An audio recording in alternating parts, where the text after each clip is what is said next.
Good evening. I'll just talk really loud. Good evening. I'd like to call the June 8th, 2022 Town Board meeting to order. Ms. Marco, would you please call the roll? Mr. Christo? Present. Mrs. Miller Herrera? Present. Mr. Dodson? Present. Mr. Mastriani? Present. And Mrs. Collins? Present. 5 present. A quorum is, thank you, Ms. Marco. A quorum is present. Please join me in reciting the Pledge of Allegiance. Mr. Mintz, will you lead us?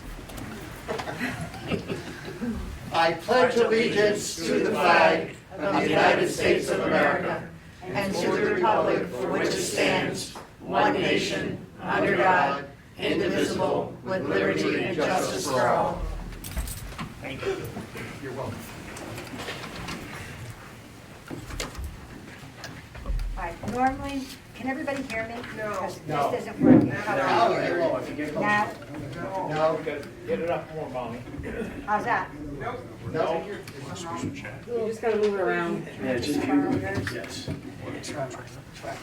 Is this better? No. Okay, how about that? Oh, yeah. You woke me up. Oh, my gosh. Mine's not working at all. Okay, usually what we do is we go to privilege of the floor. Now, privilege of the floor, you can stand at the podium for 4 minutes and tell us what your, what issues you might have within the town. At the end of this meeting, though, is when we're going to have a more open forum, where if you have anything to discuss about water meters, water bills, and we also have experts here that can help to answer any questions you have. So please, I don't want to deter anybody from speaking at privilege of the floor, but if you have questions that you want us to answer, that is going to be during the open forum, okay? So, like I said, please continue to speak, and when you go up to the podium, you'll have 4 minutes. I'll kind of raise my hand when it's getting close, and please state your name and address, okay? Okay. Ms. Marco, do we have anybody who'd like to speak? Melvin Mintz?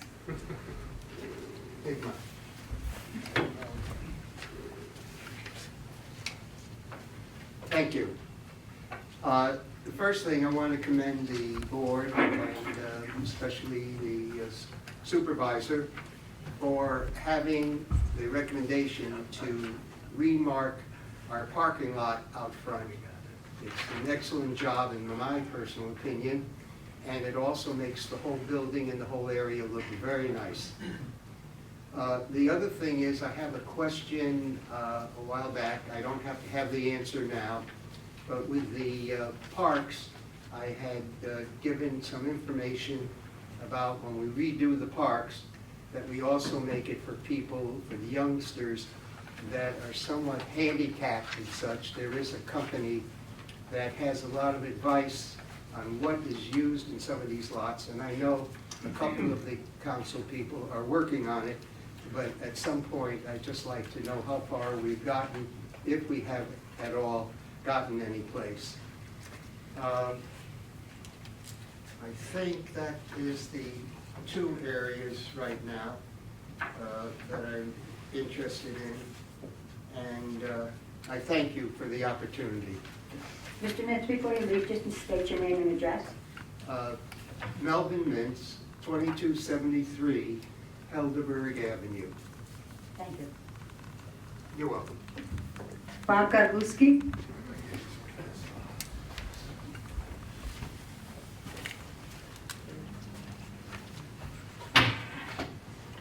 Good evening.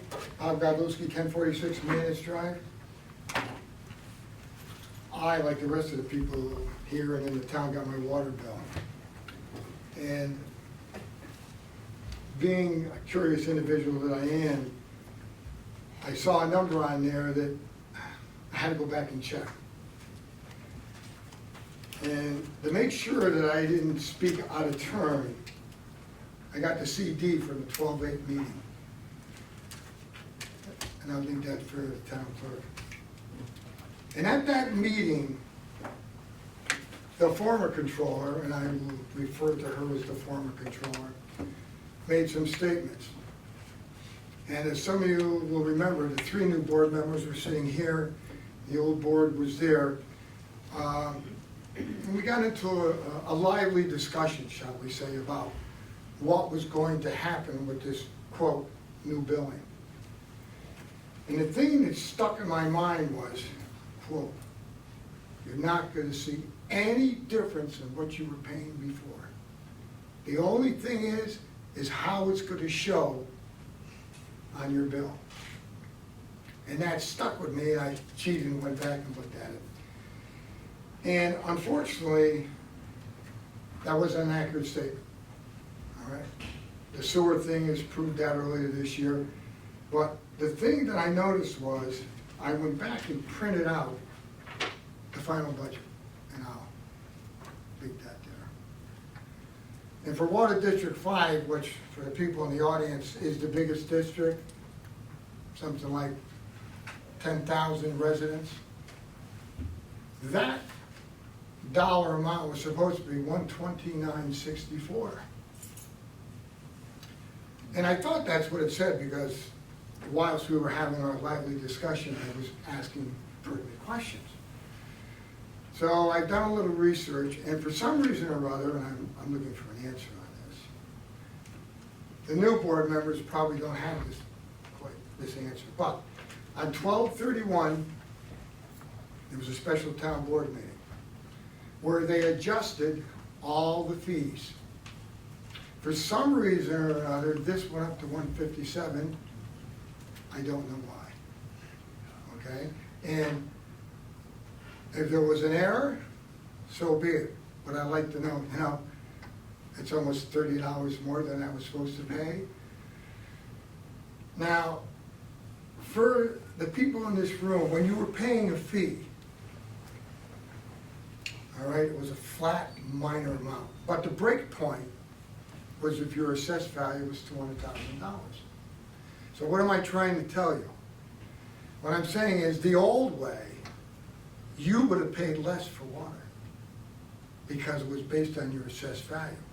When they went to a unit cost, all right, yours went up, and everybody above 200,000 is paying less. Now, I understand the math, because they had to get under the tax cap, but the statement that was made that there was no change was wrong, because there was, all right? And I see the hand of fate is up. I will sit down and continue on the second half. That's for the town clerk. Thank you. Thank you. Ron Pick?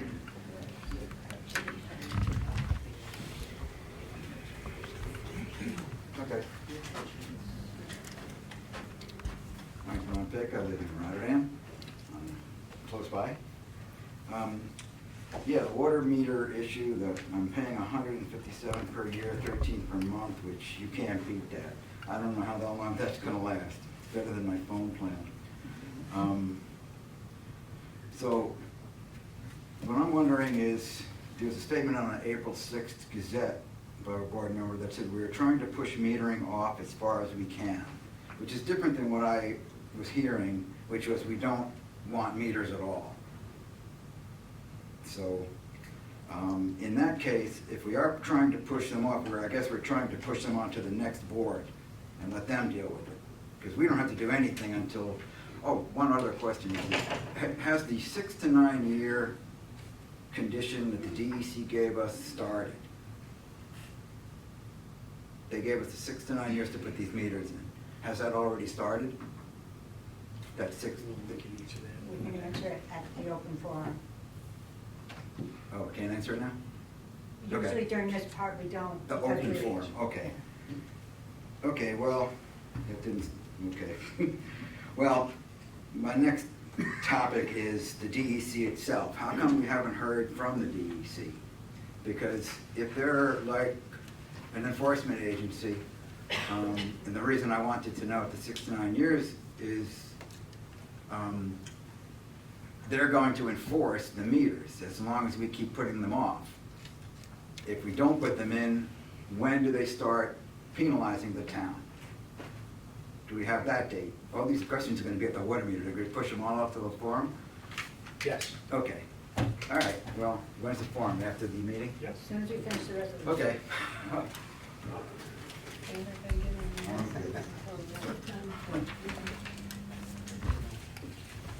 Where's the time? There's other people, but they want to wait until the end. So has everybody spoken for privilege of the floor, and they've done what they want to do now, and they're waiting for the open forum? Okay. Then I close privilege of the floor, and we'll go into the resolutions. Excuse me, Oh, I'm sorry. can I speak? This is my first meeting, so I don't know the protocol. You want to come up, come on up? I'll be going with you. No, you won't. Sure. And just please give us your name and address. Yep, Brenda Terosian, 1033 6th Street, in the Carmen area. I'm here to talk about the increase in our water bill. And I'm trying to figure out how you guys did that. I didn't get any notification, period, until I met somebody at the bank who said, well, do you know your water bill's going up? I'm lucky, mine's $157. I know an individual that went from 75 to 1,000. And in your press release, on the bottom, it says, budget accordingly. Tell me, the majority of people in Rotterdam are seniors. How are you gonna ask them to budget accordingly when their bill comes in June, budget accordingly $1,000? Because if you're asking us to budget accordingly, I will ask the town, budget accordingly. You guys had a responsibility to us to notify us, not in May, and not when the water bill came out. When I found out in May about the increase, I talked to my neighbors on my street. Do you know, not one knew there was going to be an increase. I'm lucky, I'm $157. I'm the lucky ones. What's stopping you? This is you guys doing this to us next year. Because if it happens, and to be honest with you, I don't trust the town of Rotterdam board anymore. If this does happen, I will leave Rotterdam. You guys are making it, and I know I've heard the thing came from the previous administration. I'm tired of being gaslighted. To be honest, I can't afford 157. I'm on a very strict budget. So something's got to give in my budget to pay you guys for something that maybe you should have told us in January. This was your plan. Instead of waiting till the bill came out. And you did your couple of press releases, and if somebody didn't tell me in May, I would never have known. How can you morally, consciously, it's a friend of mine, from 75 to 1,000, morally, consciously, how do you people do that? And where's that gentleman going to get the money? And if it goes on his January bill, because you can't pay it by July 31st, you guys are going to put another tax on it. You guys call it a fee. It's a tax. And then if they can't pay that bill, there's a tax on top of a tax on top of a tax. Rotterdam, I've been here 37 years. It was a beautiful place to live. Not anymore. Not only because of this, and the sewer thing. No businesses in Rotterdam. Nothing. And I don't know how you guys are going to address that. And one more thing, I'm off the topic. Is this property that the town, that you guys are on, is this property owned by the town? Why are we going to Viaport? Why are we going to Viaport? I could have seen it if we were leasing this. You guys were leasing this. You're going to go to Viaport, but this is our place, and you're going to go to Viaport. You guys have some explaining to do to the public, and not with a press release. I'm upset. I'm angry. I'm not happy with Rotterdam. Can I make your copy? Thank you.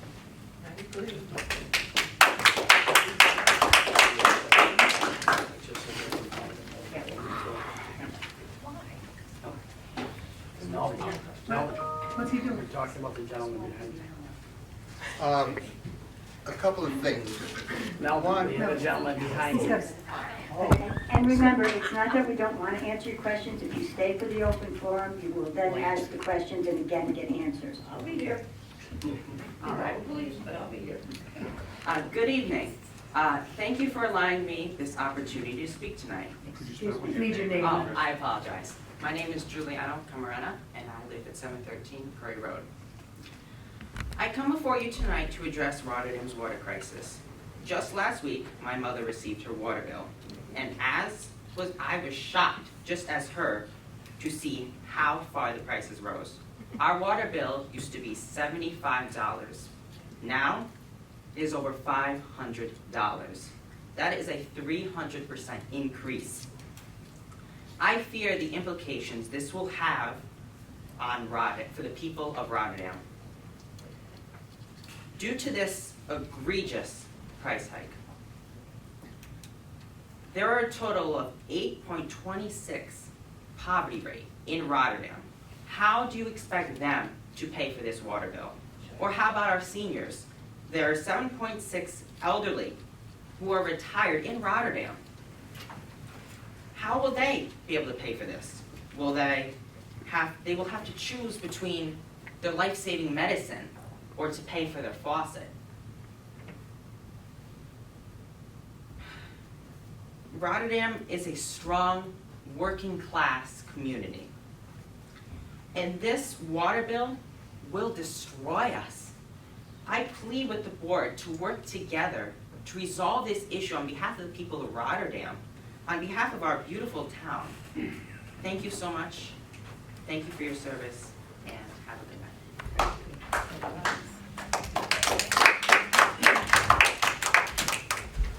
Is there anyone else who wants to speak under privilege of the floor that maybe didn't write down on the form?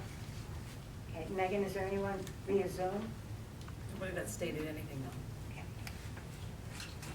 And I'm closing privilege of the floor, moving on to resolutions.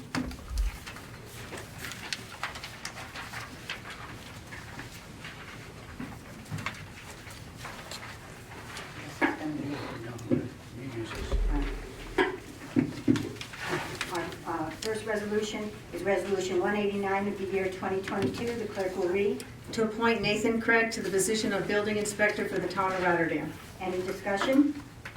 Do I have a motion? I'll make the motion. I'll second it. Motion by Mr. Dodson, second by Mr. Christou. On the question, clerk will call the roll. Mr. Christou? Yes. Mrs. Miller Herrera? Yes. Mr. Dodson? Yes. Mr. Mastriani? Yes. Mrs. Collins? Yes. 5 yes. Resolution passes. The next resolution is Resolution 190 of the year 2022. The clerk will read. To amend Resolution Number 179.22 of the year 2022, appoint seasonal laborers to the Highway Department. Any discussion? Do I have a motion? I'll move. Motion by Mr. Christou. Do I have a second?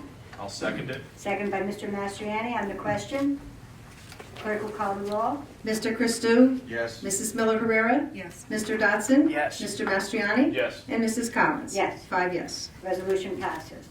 Resolution number 191 of the year 2022. The clerk will read. To execute a memorandum of agreement between the Town of Rotterdam and CSEA recognizing new job titles and salaries. Any discussion? Do I have a motion? I'll make the motion. Motion by Mr. Dodson. Do I have a second? I'll second it. Second by Mr. Mastriani. On the question, clerk will call the roll. Mr. Christou? Yes. Mrs. Miller Herrera? Yes. Mr. Dodson? Yes. Mr. Mastriani? Yes. Mrs. Collins? Yes. 5 yes.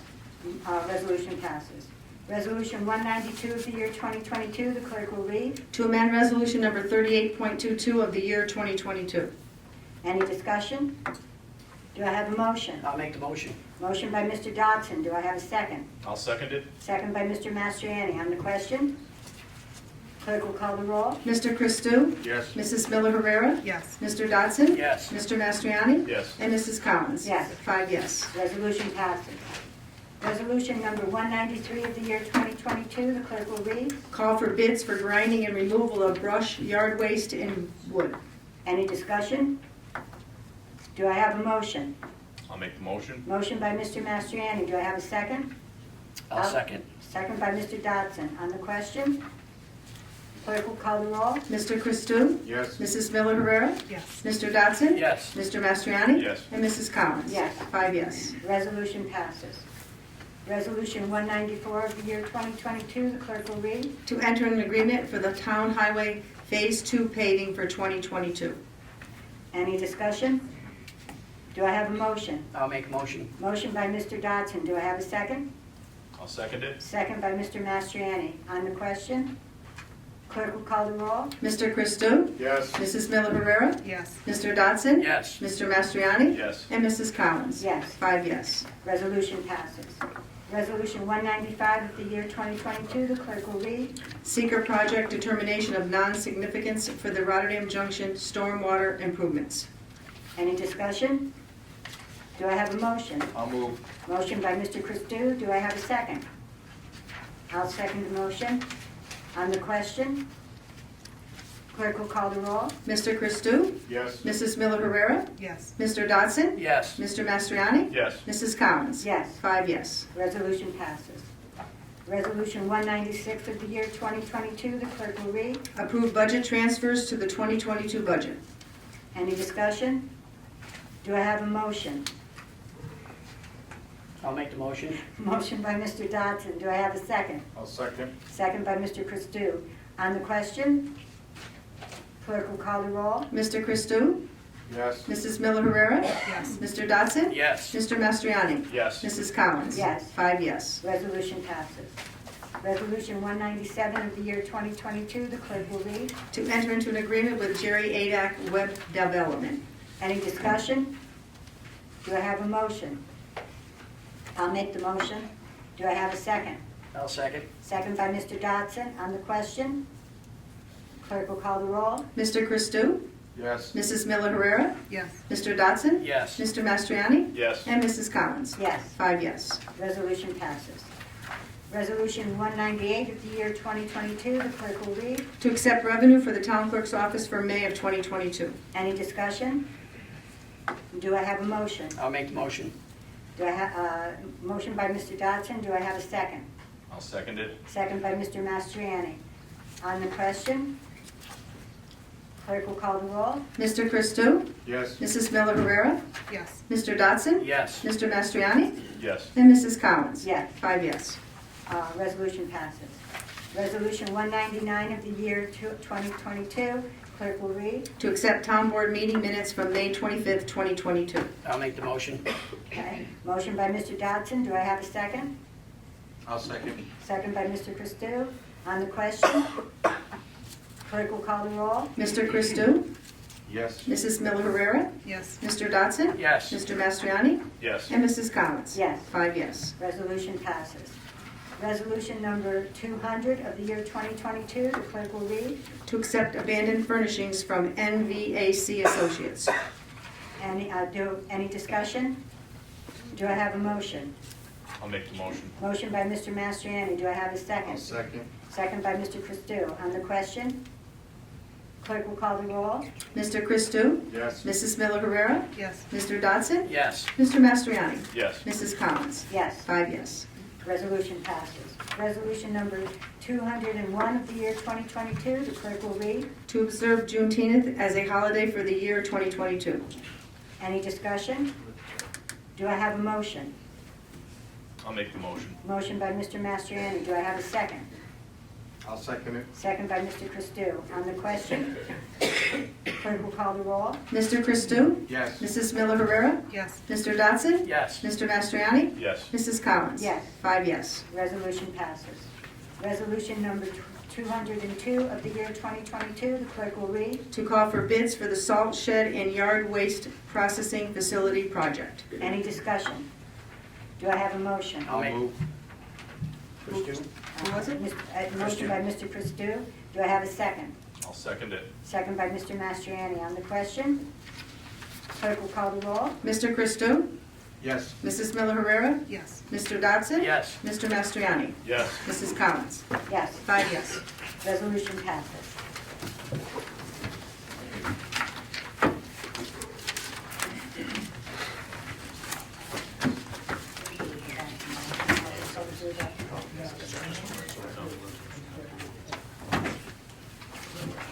That concludes our resolutions for tonight. Do any of the board members have any liaison reports that they'd like to speak on? Madam Supervisor, other than the fact that the parade was an absolute success, thank you to all who participated. Thank you, Megan, for putting everything together. Our veterans and our fire departments and everything, and the turnout. Can't hear you. I was saying, I'll try to speak louder. The parade on Memorial Day, for Memorial Day parade, was a big success. I thanked our confidential secretary for putting everything together, our veterans, our fire departments, and all the schools and organizations who participated. It was great to see the public out and enjoying a community event like the parade after so many years of, having to cancel. Very nice. Turned out very nice. I think everybody had a really good time, especially the children. Is there anything else under miscellaneous? Yes, again, Melvin had mentioned we striped the parking lot here, and I want to thank the highway department for getting our equipment out and making that happen very quickly. And I believe there's some other parking lots we will do now that we're in the striping mode. So thank you. Do any board members have anything under miscellaneous?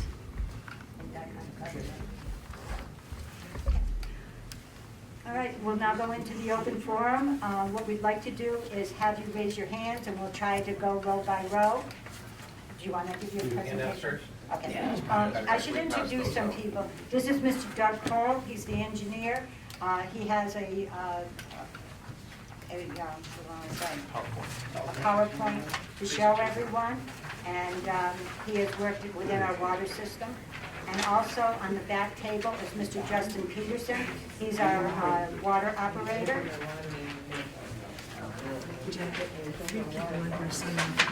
I'll wait to his presentation, and then we'll start going.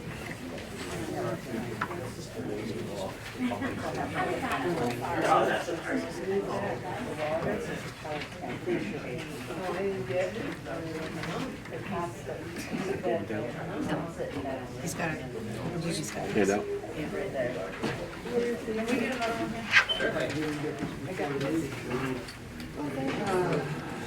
Thank you.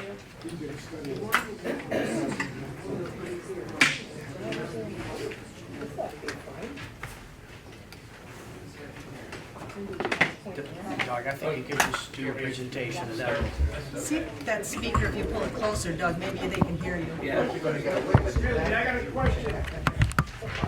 Is the town people paying this gentleman, or is he on his own numbers?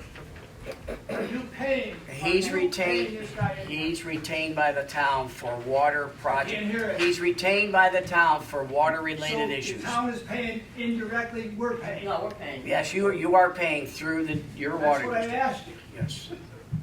You are paying. We're not here to make friends, we're here to make some interesting issues. You're not telling us the whole story. Now, that's why you're gonna hear a lot of that. Right, so sir, let us give us an opportunity to do a presentation here. We got all night to have conversation, and we will engage in a conversation. There's no question about it. But you Okay. gotta tell people the town is paying for that person. Doug? Thank you. Is this, yes. So, Loud so If they you can don't hear talk real you. close, though, you gotta talk real close. yeah, it's real close to There you right now. My name is Doug Cole from Primate E Group. I've worked for the town of Rotterdam for the past 30 years as a consulting engineer. The first 23 years I was with John M. McDonald Engineering, and the past 7 years with Primate E. I've also been a town resident most of my life, so I know the issues that we're dealing with here. It's very personal to me. You know, as a town resident, do I want a water meter in my house? No, I don't. But as a professional engineer, I do recognize the benefits of water metering on your water conservation. The main reason that water metering has even come up in the town of Rotterdam lately is that the town has a water supply withdrawal permit with New York State DEC. About 7-8 years ago, New York State DEC started putting water conservation measures into water supply permits for all the towns across the state.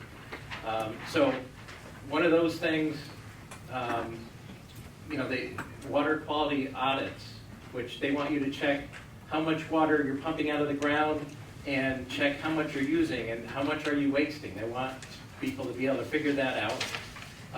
They want you to have a leak detection program, which is a very important thing to find out where it's leaking out in the system. And the town has already started talking to the city of Schenectady, who has a leak detection program and equipment to help start finding leaks in the system. You fix the leaks, you start pumping less water, you're not paying the electricity cost to pump that water, you're not paying the extra cost for treating chemicals of that water. So it all has a trickle-down effect to saving money in the long run. But the whole reason that water metering came up in Rotterdam lately was that in 2017, the town put in a water supply permit application for the 5th well, and that was needed to have redundancy of your water supply system. Some of the wells down on Rice Road are in the 75-year-old neighborhood, so things are aging. You have to keep up with the times and be able to supply water to people. The town is permitted to use up to 12 million gallons a day as of right now.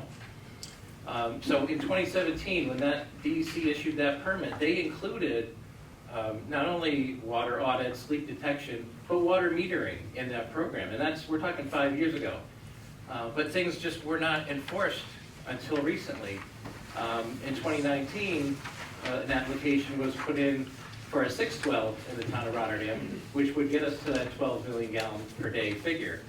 And they imposed, additional requirements to put a schedule together for the water metering program. It's really a water conservation program because it does include many other things than just metering. And as someone had pointed out earlier today, that it's a 6 to 9 year program, and we're just getting started with it this year. One of the most important things in this program is public involvement. And tonight here, we're at our 2nd informational meeting. Last month, May 11th, we kicked off our first informational meeting down in Rotterdam Junction at the firehouse. It was very well attended, lots of great questions. I'm hearing some of the same questions here tonight, and we'll be happy to answer those for you here. And we want to get the word out on what's going on and how everybody can help. So just a couple other things here. So as I said, it's a long process, 6 to 9 years. One of the first things that happens is you have to figure out what kind of metering technologies do you want to use, what kind of data collection do you want to have. A study needs to be done. You have to look at different installation issues. Some houses like in Colebrook are on a slab. How do you put a meter in there? There's no space. So there's a lot of things to look at. And then one of the most important things is doing a rate analysis, figuring out what's a fair and equitable rate for people. And making sure that you cover your costs. There's certain costs associated with producing water. You have your operation and maintenance costs, which is pumping out of the ground. That's electricity. There's treatment costs for chemicals. There's labor to pay the workers for the town. And then you have debt costs, which is basically the mortgage that you pay on the construction of different projects. So you've had improvement projects, tank painting, water transmission main replacements, and there's other system work that needs to be done, which may take a priority above water metering, especially take care of leaks that are likely to be found during the leak detection program. So there's a lot to do. But one of the things that's in the handout that I provided today is some ideas on, water conservation. What things can people do to help reduce the water usage? I want to point out that the town code requires or limits water lawn sprinkling from May 1st to September 15th.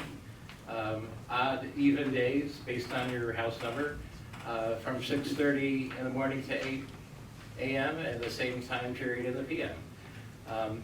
There's other things that are actually spelled out right in the town's annual water audit that's provided to all residents. I think this year it's right on the front page of the town's website.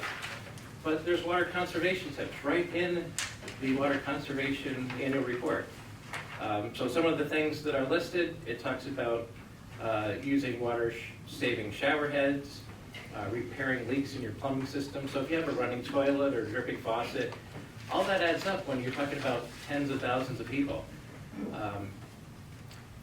Watering your lawn sparingly in the early morning or late evening, like we talked about. making sure that the heads are adjusted so that you're not watering the road or your driveway. Doing full loads of laundry or dishes helps to save water. Washing your car with a bucket and a hose that has a nozzle that shuts it off. Don't run the water the entire time. So there's a lot of good tips right here in your water audit. So that's basically the overview that I have of the program. Doug, can I ask, you know, in talking to a lot of residents in Rotterdam, there's an understanding that, you know, we sit on top of an aquifer. We have access to a lot of water, plentiful water. Why are we talking about conservation? Well, yes, the Great Flats Aquifer is a very large reservoir. It's one of the best in the country, but it's still a natural resource, and it does have its ebbs and flows of capacity. You want to conserve it for future generations. And the town of Rotterdam is not the only community that uses the Great Flats Aquifer. Niskayuna, the city of Schenectady, Scotia and Glenville all have their own wells into this same aquifer. So it's a natural resource that we want to preserve, and New York State DEC is requiring that we put a conservation program together for the town. Can you talk about why we have limited outdoor watering hours? Again, that's because the well field has only a certain capacity. Before well 5 went in, there were times that you would get close to that capacity. I think it was around 10 MGD, million gallons per day, years ago. And there were some, hot weather days in July and August where the town would pump about 9 million gallons a day. So you were getting pretty close to that limit. So you definitely want to have the capacity there to handle that. Doug, I'd like to maybe have you address to the public page 10, which kind of talks about Could you please liability. speak up? We can't. I know the microphones are broken, ma'am, there's really not much we can do. Go there. We need to hear what's going on. Well, I'm asking him the question so he can share with you. So I think that's an important piece of it because, I think, for example, in District 5 where the O&M, the operating maintenance was eliminated and added to this bill as part of the increase. So I think, that might answer a lot of the questions what people have tonight. I can tell you what I know. I wasn't involved with the budgeting for any of the water districts. But if you flip to the second to last page of the handout, there is a 2022 water bill debt and O&M page. And on the right-hand side is Water District 5. So that's where we here are in the heart of the town. So the budget that the town has for debt service in 2022 was $240,000 and $240,000 roughly. For whatever reason, I don't know, but there was no debt service charge on the January bill. So it was omitted. That would show up again next year, I'm assuming, when the next budget is passed. So just so everybody realizes that Rotterdam has always had two components for their water bill. I mean, there's always been a portion on your January tax bill, and there's also been the June bill, which is recently $75. So what the town was doing recently is changing to bill debt service only on the January bill and operation and maintenance in the June bill. So again, for whatever reason, the January bill did not have the debt service costs, so that was zero. Your operation and maintenance costs for 2022 were projected to be just over $2 million. So when you divide that figure by 12,818 users in District 5, you come up with the $157.89 charge that you saw this June. So if you compare your water bill this year to last year, you've paid less this year. Oh, really? I didn't think of that. That's not what we were told. You sure about that? That's not I would check with the water. We'll controllers get on into that in a second. I would check with the controllers. We have answers for that. Okay. I mean, it's not really fair to ask Doug about these things. Those are questions that the board should be answering because, We will. like he said, he had nothing to do with the budgeting process. The only reason I asked them to ask it is because a lot of people don't know that the debt service was omitted from their January bill. And I just want to make sure that the public knows that part of that 157, or that 157 is that debt service, or vice versa. The O and M was eliminated, Yes. not the debt service. The O and M, Right. yeah, I That misspoke. service was eliminated. Okay. Any other questions, or can we go to No, the? before we go, Diane, I believe 3 people signed in to speak. Yes. So we'd like to recognize them first. Mary Beth?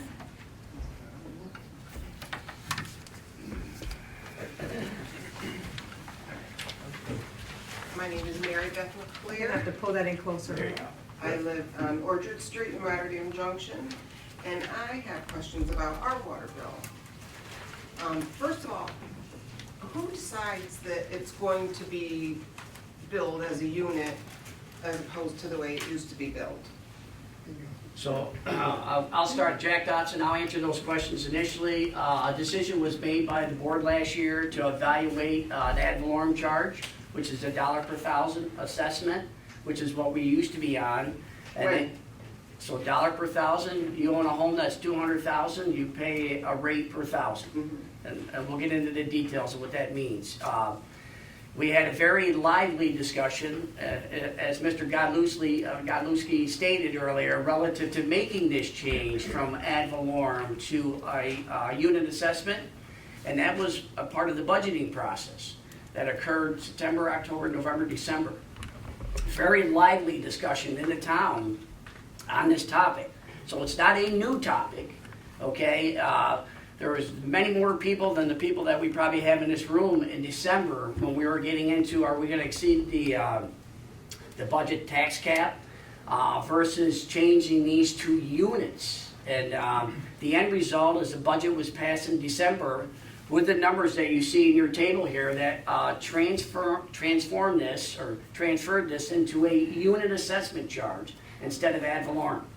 Mr. Godlewski brought up there was a $200,000 assessment break. No one in this town has ever paid just $75 for water. No matter what you've heard in the public that you pay $75, yes, you paid $75. Usually in June, I think 5 or 7 years before that, you paid $25. Prior to that, though, during that same time, there was always an ad valorem charge to your tax bill in January. If I were to just look at the numbers, we talked about that $200,000 assessed value of your home. Under the old system, that would have translated into $52.50 at $150,000. Okay, on your taxes plus the $75, you would have paid $127.50.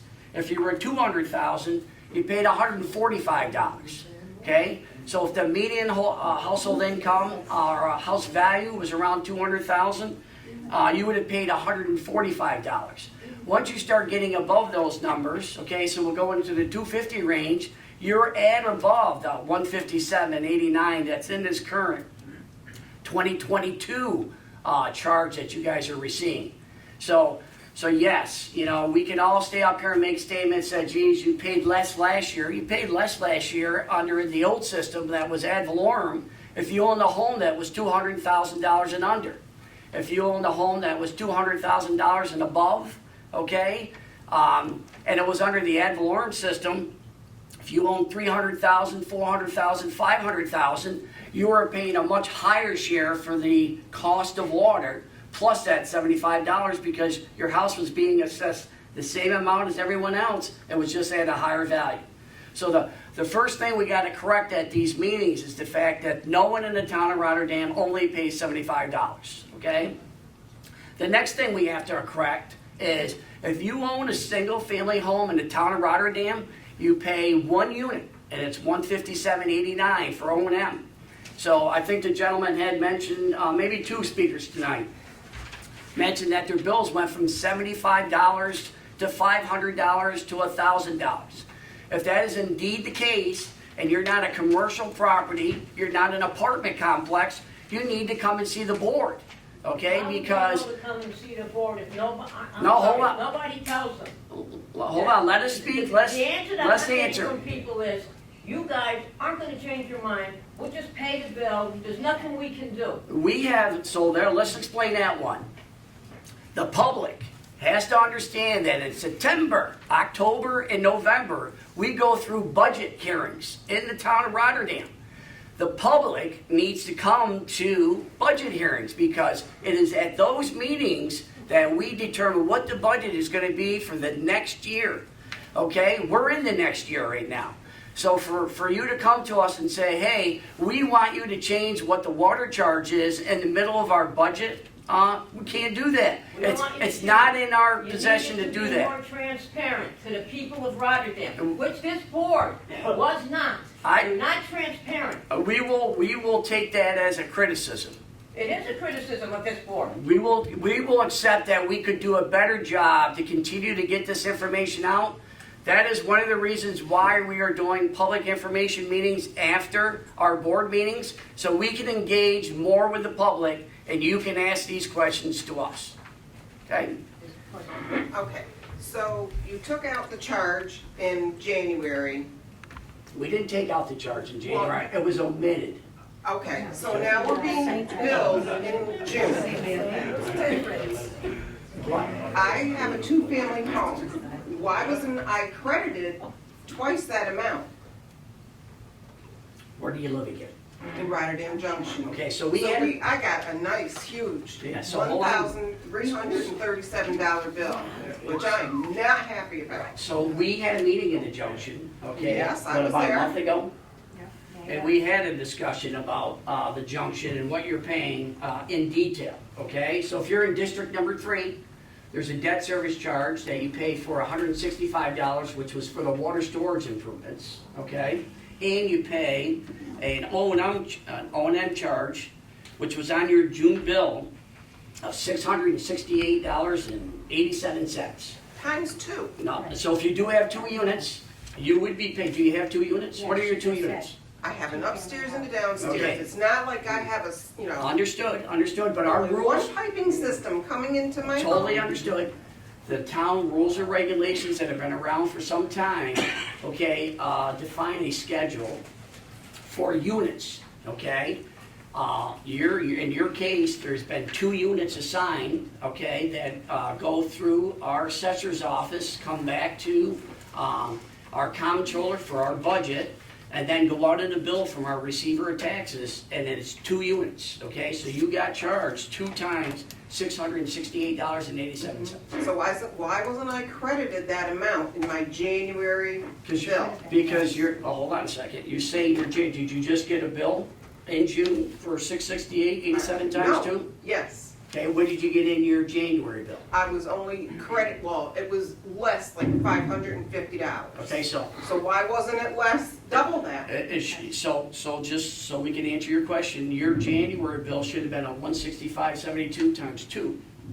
That is now $500 in my book, so you could be indeed correct. You should bring that bill into us so that we could review it. Who do I bring it You to? bring it to the receiver of taxes and they'll take a look at it to find out. It would not be the first bill that we've had to correct, okay? So when you make a big change like we did in our town in December, okay, it left very little time to do the QA, quality assurance, quality control. We did have bills that were incorrect. Is the vast majority of bills that are in Rotterdam incorrect? No. $165 is nothing compared to the $1,300 that I have to pay. It is. One is the debt service, that's in January, the other is the operating maintenance, so they're never gonna be equal. Because if you're in District 5 and we don't have any debt at all, then you're just gonna pay the operating and maintenance. So it's never gonna be equal to it. What's done with this extra money that they're stealing from all of these residents? But it's not extra money. It's Yes, just- it is. No, it's the operating and maintenance fee that was always on your January bill, that for what it, well, I was given a reason why they decided to put it on the June, and that was actually just a fee. It wasn't a tax, it was a fee that we all paid around here. So we didn't up it, it was just a matter of taking it off January and putting it on to June. Correct, and I understand that. So why wasn't I credited for 2 times then? Because on your bill, it wasn't something that you could credit, it was just taken off. Well, can I, It's been taken off twice. I understand what you're saying. So as Jack was saying before, previously everybody was billed $75 in June. And then everybody paid, and that money, just in Water District 5, 75 times 12,000 households is nearly $1 million. But that doesn't cover the total cost of water delivered to Talking everyone's about house. Rotterdam. No, but I'm sorry. Let me try and be succinct here, but there was a change made. So previously, everybody paid a $75 fee, and then the remaining part to finance the water delivered to everybody's house was billed to homeowners, property owners ad valorem, based on the value of your property. So last year, there was a change made, and whenever there's a change made, the change made was that everybody's going to be billed per unit. And when that happens, there's winners and losers. There's some people, as Jack was I'm the saying, big loser. you are. Yeah, And I people know. that are in sewer districts and people that are in the junction are paying more significantly Yes, than you did last year. yes, and it's not right. It's not. It's just not right. And I How think, are you gonna fix it? I don't know. That's the frustrating thing. I'd be happy for you to email me copies of your bill and I can put it on record. I have 4 people living in my house. There's houses that have, 7 or 8 living in it, and they're paying less than I am. And it's just not right. I don't have a separate, water pipe coming into my house. It's the same water pipe. It's the same operation and maintenance and everything else. The challenging thing for us is, the timing of this is so terrible with, It sure is. food and fuel going up to rates that it are, and people not knowing that And they're you gonna said get a bill for budget, more. budget. Well, yeah, I It's budgeted, ridiculous. but not for that. I did not budget for that. We're kind of, somebody alluded in the privilege of the floor time, for us to fix it, and we're kind of in a really difficult situation because we don't know how this can be fixed. Not now. You can't fix it right now, it's that simple, because when the budget was passed the previous year, that's what the whole tax basis and revenue was set on. Do I like it? No. I was at the December 8th meeting and I told them I didn't think this was right. And I asked the previous board if they were going to send anything out. And as far as responsibility, I will take full responsibility for not getting the message out. We thought that by mentioning it at meetings, by putting it on the Facebook page, by putting it on our web page, by making hard copies and distributing it to different departments, finally I said this isn't working, so trying to save $10,000, and I will take full responsibility for that, we finally put the ads in the paper. If this billing stays this way, which I'm probably sure for the next season it's going to be, then once the budget passes, I guess I'm going to be spending $10,000 so that I can mail out to every resident what the new rates will be for the next year. So like I said, I will take responsibility for that. Are you telling us at this meeting that there's going to be an increase next year? No, You just said new tax rate. It's- You said it. We have no idea what the tax rate is. What I said is, that what I meant to say was that it would be separated again. Fine. I want some kind of okay from this board, from you, all of you that voted on all those stuff, everybody voted yes. And nobody objected to anything. I want it in writing that my $157 per $1,000, this guy, whatever it is not gonna be going up again. I understand the taxes will go up, I got that. And I'm one of the lucky few that I'm on the enhanced program because I don't have a pot to piss in, and that's why I'm on the enhanced program, because I'm poor. I don't know where this $157 is coming from. I got doctor bills. Everybody here, all the seniors, doctor bills. This young man, pills. And then if we can't pay it by July, it's going to go on our January bill with a tax, not a fee. It's a tax. Actually, it's a penalty. It's a penalty. It's a penalty tax. A penalty tax. Because the people in Rotterdam, most seniors, are living from day to day. And you guys, I'm sorry, this was not morally, consciously okay. I heard you, Mr. Mastriani. I heard you. It's nice to be up here now and say, I will take full responsibility. We didn't do the job right. In your press release, on the bottom, budget accordingly. How's that young lady gonna budget accordingly when her budget's already set? Tell us, please. One thing I will. We need I know, I'm speaking out of order, but it doesn't matter anymore. One thing I will tell you is you can look at this budget this year and we can tell you right now that this budget's not going down. Labor costs will not go down. Electricity will not go down, okay? I Chemical understand costs that, and will I'm not go down. I understand. The Okay. land tax, the school tax will go up. I got that. So is water. I'm talking about the water tax, not fees, the Maybe. water tax. Maybe I can clarify, just to ease this up. So what, your water district is a special district. We're just put in charge of it by law. We don't actually run a water district. We have to do the budget for it though. So your budget is made up of debt service, which is when we have to pay to have water lines replaced, when we have to do repairs, and we have to come up with the money and we have to bond it. The only people who can pay for expenses of your water district are the people in that water district. That's why we have such variations and swings in how much is paid in the different water districts. So for example, Water District 5 has debt service of $240,000 that can only be paid by people who live in District 5. It has operation and maintenance costs that are above $2 million that can only be paid by people in that district. Luckily for District 5, there are over 12,000 units paying into that. So you're dividing over $2 million by 12,000 units, almost 13,000 units. In the junction, that's different. So you have similar debt service in District 3. You have $100,000 in District 3. You have $363,000 in operation and maintenance. But you're only dividing it by 616 units. So their per user cost goes up, even though they still need the water to be pumped, the pipes to be repaired, and all the things that go into maintaining the water district. So while we'd like to say, yes, we're gonna keep all those costs stagnant, level, stable, we don't know if a water line blows and we have to repair it, that it's not gonna cost $50,000 or $70,000, and that can only be absorbed by the people in that district.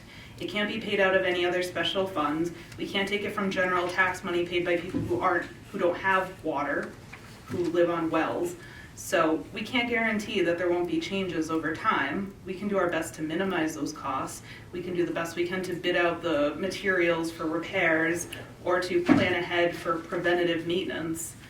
But when the water lines go, we gotta repair them. Otherwise there's no water coming out of your sink when you go to wash your dishes, right? So at the end of the day, we can't guarantee that costs are not going to increase in the individual water districts, and most likely they will go up because there will need to be. Well, I mean, the only guarantee in life is that things are going to cost more, right? I got that, Yeah. My concern, and I know I'm speaking out of turn, ma'am, on the podium, I apologize. Yeah. I You think, weren't transparent with the people around you, and most people, and a lot of people I talked to, comment was, I'll pay the bill, because you guys aren't gonna do anything about it. I'm not talking about this bill, I will talk about this bill, because that poor lady, how is she gonna budget accordingly? That was in your news, that was in your press release. I absolutely Budget agree. accordingly, and what the hell does that mean? What in God's name, budget accordingly? so. That astronomical. While I did not write the press release, I will say that what I believe the spirit of that comment was, is that because it wasn't coming in the January bill, people may have thought that that money was still hanging out there. I know I would have spent it in between if it wasn't coming out of my January The bill. press release came out at the end of May. No, it was throughout all May. Okay, the press release that I saw, and let's understand something, you board members, because you guys are all young. A lot of seniors do not, well, a lot of seniors do not have a computer. A lot of seniors don't have access to the website. A lot of seniors don't have access to Facebook. Right. Your responsibility. Right. Like Santa Barbara, Should have been letters. send letters to every single resident when you're making this kind of a major change. If it wasn't for Santa Barbara, I wouldn't know about the water meter thing. And one of your board members assured me, on Monday or Tuesday night when we spoke, water meters are off the table. Now I'm hearing it's on the table. We have to pay, if it passes, if you do it, we will have to pay for the installation. I don't know where that money's coming from.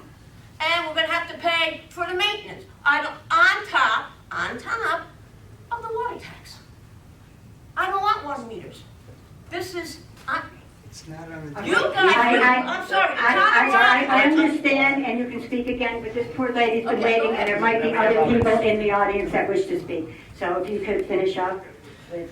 On the water district number 4, why are there not any units like there are in the other water districts? Because, again, so Water District 3 and 4 in the junction, the difference between 4 is that's Lower Greg Road. Water mains had to be extended from the hamlet area to them, so they pay an additional debt service charge, okay? But the O&M for them is the same as the O&M for District number 3, you guys are together, okay? But they do have an increase by $400 and some odd dollars. They pay about $1,250. So in Rotterdam, just so you were very clear, District number 5, $157.89. If you're in the junction, you're paying on average single-family home $850. If you're in District number 3, if you're in District number 4, they pay about $1,250. That's some of the disparity that Councilmember Miller Herrera is mentioning between special districts. So we understand in Districts 3 and 4, you know, we looked and we went down to their meeting. We are going to indeed evaluate that district's budget in our next budget process again, September, October, to see what we can do to get into that budget in a little bit more detail to make sure that it is representative of that little small hamlet down there. And Water District number 5, you know, we're going to be straight and transparent. As I indicated earlier, I as Council Member Dotson, is saying in an open forum that number is not going down for Water District number 5, and indeed, you will see that increase over time because we have a very antiquated water system in Water District number 5. For decades, the can's been kicked down the road. We have an Altamont Avenue that has, I couldn't tell you how many leaks in the last 10 years that we've repaired. We have funding in at this time to replace the water main that's on Altamont Avenue. That's a #1 priority in our town. From our standpoint, I'm sick of hearing the news saying we got another water main break on Altamont Avenue. As an elected board member, I will indeed be pushing for an improvement to be done on Altamont Avenue to repair that water line so we can be done.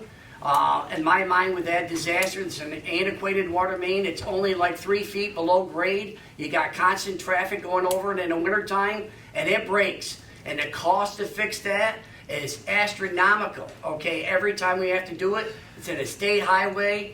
There's curbing, there's pavement, there's concrete pavement that needs to be repaired. It costs us a ton of money to fix it, and we got to stop doing that. It's like owning an old car that's in disrepair, and you haven't gone out and bought a new used car or a new one. We can't afford to continue to have a water main on Altamont Avenue breaking, 2-3 times a year during the winter. We have valves in our system on mainline transmission mains that are 20-inch and greater. They're the original valves. We can't operate them. We can't isolate our distribution system to prevent our water storage tanks from emptying, during a major water main break. We, as a community of 30,000 people, can't be living, in a community like ours, not being able to shut off our water storage tanks when we have a major water main break.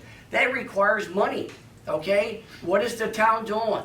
Actively pursuing grants, to make these improvements. The state recognizes, the federal government's recognizing that many communities have antiquated infrastructure. We're seeing grants up to 60% to repair some of this infrastructure. As a board, we would be remiss if we did not jump at opportunities to improve our infrastructure. So that is why I can say as a council member that I do not see District number 5's water bill at $157.89 going down over time, Given the fact that that budget is essentially a lot of labor in there, and we know 80% of our budgets are labor, payroll taxes, benefits, and retirement. Very typical for communities, okay, for their budget. It's that labor that is the service that's being provided so that you have water and sewer service. So no, I cannot say and be up here on this dais and say to you that you're going to see a reduction in the Water District Number 5 water charge at $157.89. It's not going to happen, and I'm not going to be up here and say to you that it is going to happen, because it is not. Okay? Fine, I'm not arguing about a reduction. Okay. Do these apartment buildings, such as the Net Zero, do they pay individually as a unit? Joe, I think that would be a good question for you to answer, because we just got some documentation on it. Yeah, indeed they do. Do, two of the larger apartment buildings in the western side of town, Solar and Net Zero, had their properties reassessed last year, so they're paying a less amount, but they are paying per unit. Vista Square Apartments on Curry Road here are paying, because of the change, significantly more than they paid last year. 4 times as much. Not as much as me. Well, a lot more. I mean, you know, they're at the far end of the spectrum. I mean, you're one of the people that are disaffected by this for sure, but they have, I forget however many units, but So cumulatively, all of these apartment complexes, or just a chosen few? so you know, we're not allowed to call this bill in June a tax, but it's a charge from your government, so it's just a semantics. We all understand this to be a tax, okay? If you add up what your January property tax bill was in this June bill, that's your expenses that you're paying to the town of Rotterdam over the course of the year, okay? And for Vista Square alone, they're paying quadruple the amount that they paid in 2021. Because of this change, yeah, they're affected significantly negatively as you are. And I have one last question, and that is the way that we sell water to Guilderland. Now, you talk about the fees that, you know, that we have to keep up with the water, the aquifer, the way you have to treat it with chemicals, the maintenance, the not the consolidation, but, you know, the minimal use that we're using, you know, they keep talking about that. So here we are, producing all this more water for Guilderland. Why? I think that you should ask, I was against it, I talked against it in 2019. I'll own that one. I'll own that. So Evan can answer you. I was but- on that board, okay? I thought it was a good idea to sell water to Gilbert. The education I've gotten since is that the rate was not enough, okay? Thank you to Mr. Gabluski, who came and educated me at my restaurant one day. But, you know, we have full-time employees in DPW. I voted to help our neighbors, yes, because if they had a water main break or something else, I just thought it was good neighborly business. I thought it was going to be a nice source of income. What I had learned is that the rate that we were charging was, I mean, it's bringing in a couple $100,000 a year, but it should have been bringing in more. I relied on the people in DPW who were 30-year employees at the time and people that understood water a lot better than I do to set those rates, okay? But as far as voting to sell water to Guilderland, I will own that. I'll never back down for what I will support or what I supported or why I supported it. But that's the honest to God's truth. I thought it was good. Our board thought it was good to support our neighbors, and it's an and one reason is back to what Mr. Dodson was saying about funding, okay? There's a term that's used in government funding called intermunicipal. And when you get into going for public funding, which part of that project was publicly funded from the state, when you go in an intermunicipal agreement, you get higher up in the pile. So we thought it was a good idea. The rate, again, as I have been educated passionately by some residents and by people that know more about water than I do, the rate could have been better. And hopefully when that comes up in 3 more years, I think we have left. 3 more years, we'll have more educated people to help set that rate so it is more profitable to the town. The concept is not a bad concept. The rate we selected is where I think we could have done better. But We're that's, paying for it now. Well, it's still bringing money in. It still brings in a couple $100,000 a year. But mathematically, it should have been bringing in more. But doesn't that equate into us with DEC and our conserving that we have to, regulate our water The usage? conservation stuff, and Doug will attest to this, started in 2013, okay? Back to what Mr. Dotson very eloquently mentioned about our infrastructure, okay? When I got elected in 2015, in December of 2015, we went down to the sewer treatment plant, okay? And I was shocked to see that they hadn't even so much to change the circuit breaker since 1994, okay? So unfortunately, previous administrations, long before this one or the one before, chose not to budget for anything sexy, or non-sexy rather, anything that the public didn't see. So they let it rot there and let it go. So now we got to bond a couple of $1 million for the sewer plant to avoid a catastrophic disaster. What it sounds now is that, our leadership now is trying to be a little more prudent and budget for repairs, maintenance, operations and maintenance, so we don't have catastrophic disasters. When we redid Hamburg Street, not only while the state dug up that road, not only did we put a sewer line in, but there was a new water line that was put in. Albeit there were some issues with the laterals, but that's a conversation for a different day. The bottom line is, when they did Altamont Avenue in the 80s, they left a 100-year-old pipe in the ground. Shame on them. But that's what they did, and that main breaks. And then you have the connection that comes in from the city on Crane Street. Well, somebody needed a valve in the city, so they took that valve and they moved it somewhere else. As Mr. Dotson said, this infrastructure, we can't turn off, and so if you have a water main break, if you have a pipe burst at your house, you usually have a shutoff somewhere where you can isolate it and stop it from leaking. We don't have some of these shutoffs, if I'm understanding Mr. Dotson correctly. So this is the mess that we are in, okay? And I think at this point, water didn't go up 300%. Some prices did go up, but back to the budget. Last year's budget, our retirement obligations alone went up $1 million. People that have worked for the town are living longer. Well, that just piles up and piles up and piles up. I think the intent, the spirit of it, to use the term that was mentioned before, with moving that out, was to protect our seniors for the tax cap, so they would get their star exemption. So the road to hell is paved with good intentions. In the spirit of staying under the tax cap and separating this out, we shot ourselves in the foot. But I think that it wasn't, it was, I think, just how to go to market in a different way. At the end of the day, we still got to foot the bill. If there was a mistake made under the previous administration, I will stand here and apologize and own it. But as far as selling water to Gitlin, I did think it was a good idea, but the rate, I expected more people, more experienced than a part-time elected official, to know what that rate should be. Yeah. Okay? So, I mean, that's the truth. I don't think there's anything else I can say about it.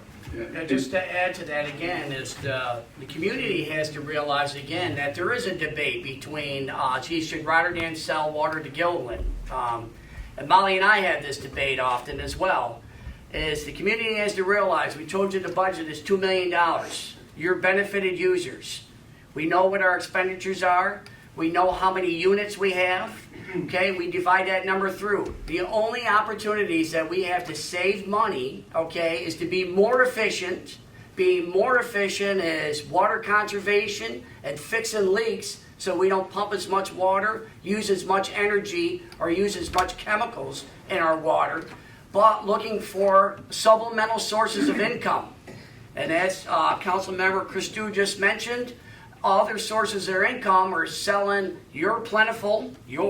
ours, plentiful water from an aquifer, okay, that's we have an abundance of, to another community that's willing to pay for that water.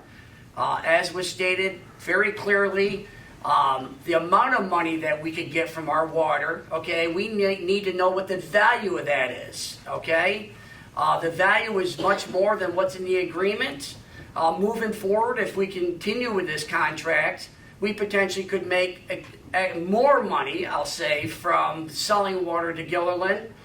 If we got $300,000 from them, that brings your rates down to 1,700,000. If we had gotten 500 or 1 million, you would see our rate even being lower.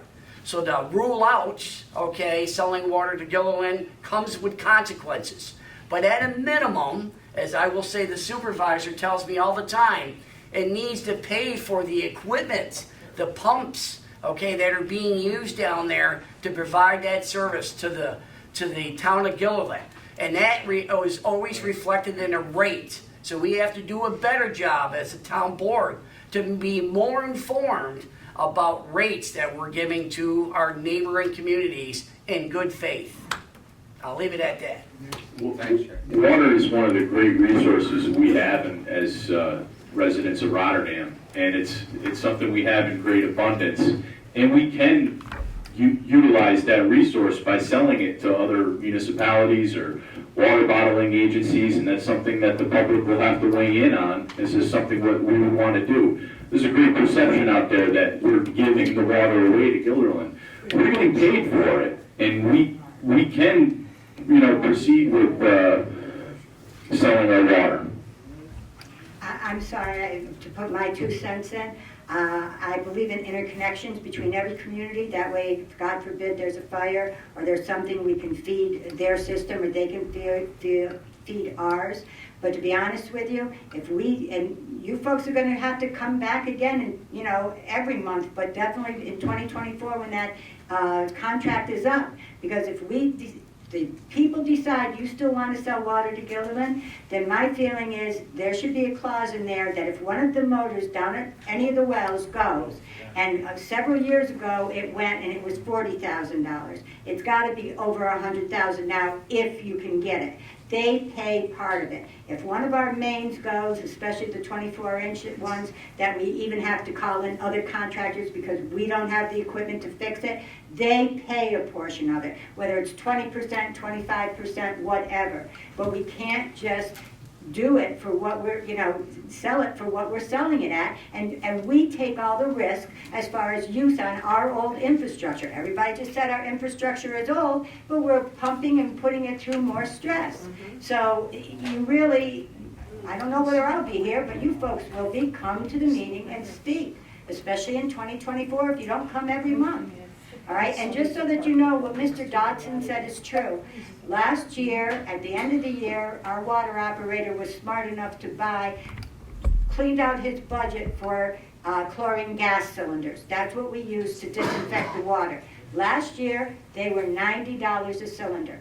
We went out to bid this year. We only got one company that would bid it, and the price was $300 per cylinder. Okay, and then I don't think they even delivered it at that. We had to have our attorney talk to him because we ended up with what, $310 or something? $310. All right, so what Mr. Dodson said is true. Not only are we paying the higher price at the gas pump and in our grocery store, it's no different for the town. It's not like we get a break. His name is Thomas Baum, 1024 John Alden Lane. I have a few things, and the young lady covered some. But you met, Ms. Supervisor, you said right away, or you'll take the blame. It says, get the word out. Get the word out. Let me finish. If I remember last year, and I don't know if you still have it this year, do you have a public relations person still on board? No. You don't. What a blessing. Okay. The Gilliland Water. Why can't you sit down and negotiate right now? Why can't you do something? And listen, my gasoline, I used to pay $3 a gallon. I'm paying $5 a gallon now. We don't have any control of it.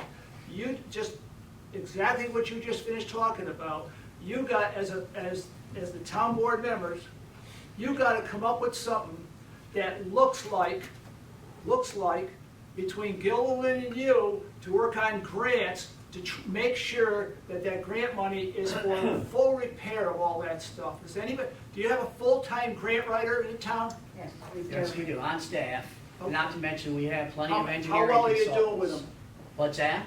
How well do you do with the grant writers? We do very well with grant writing. Okay, how are you doing with grant writing pertaining to water? I believe very well. In fact, on the 17th, a major grant application is going into the state again for the very same things that I just talked about. Altamont Avenue, large valve replacements, some painting of some water storage tanks. This well number 6, all included in that package because it's a 60% grant. It's a 60% grant. Yes. How often,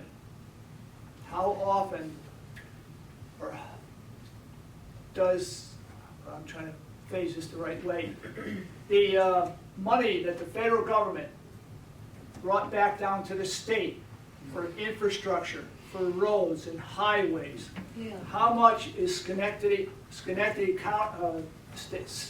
County versus how much the town of Rotterdam will receive? Is there anything in the budget of that you didn't have last year, because that wasn't around last year? That's called ARPA money, and we did receive let's see, I can get my numbers right here, about $1.7 million, half of it last year.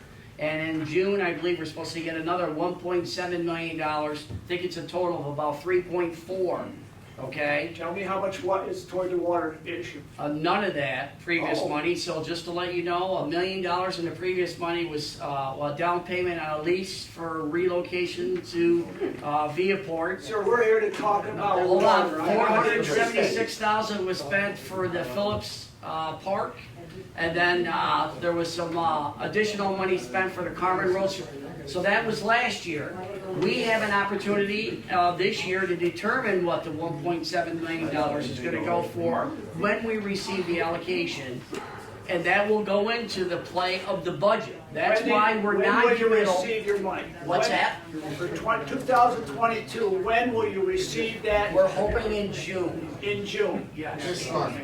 In June. This month. Can there be a commitment from the board to throw all that money in for a water restructure? Is there a possibility? No, and I'll say why. Again, keep in mind that it's the town of Rotterdam, okay? The town of Rotterdam doesn't have one big border around it that says it's a special district. People, do we want to listen to what the hell's going on tonight?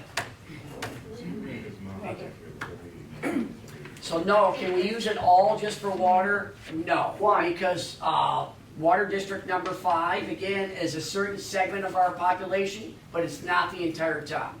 And there's limitations in what we can and can't use the money for, okay? As part of our budget process, again, keep in mind, we went through 2020, 2021. We had significant fund balances in our town. Those fund balances were depleted during COVID.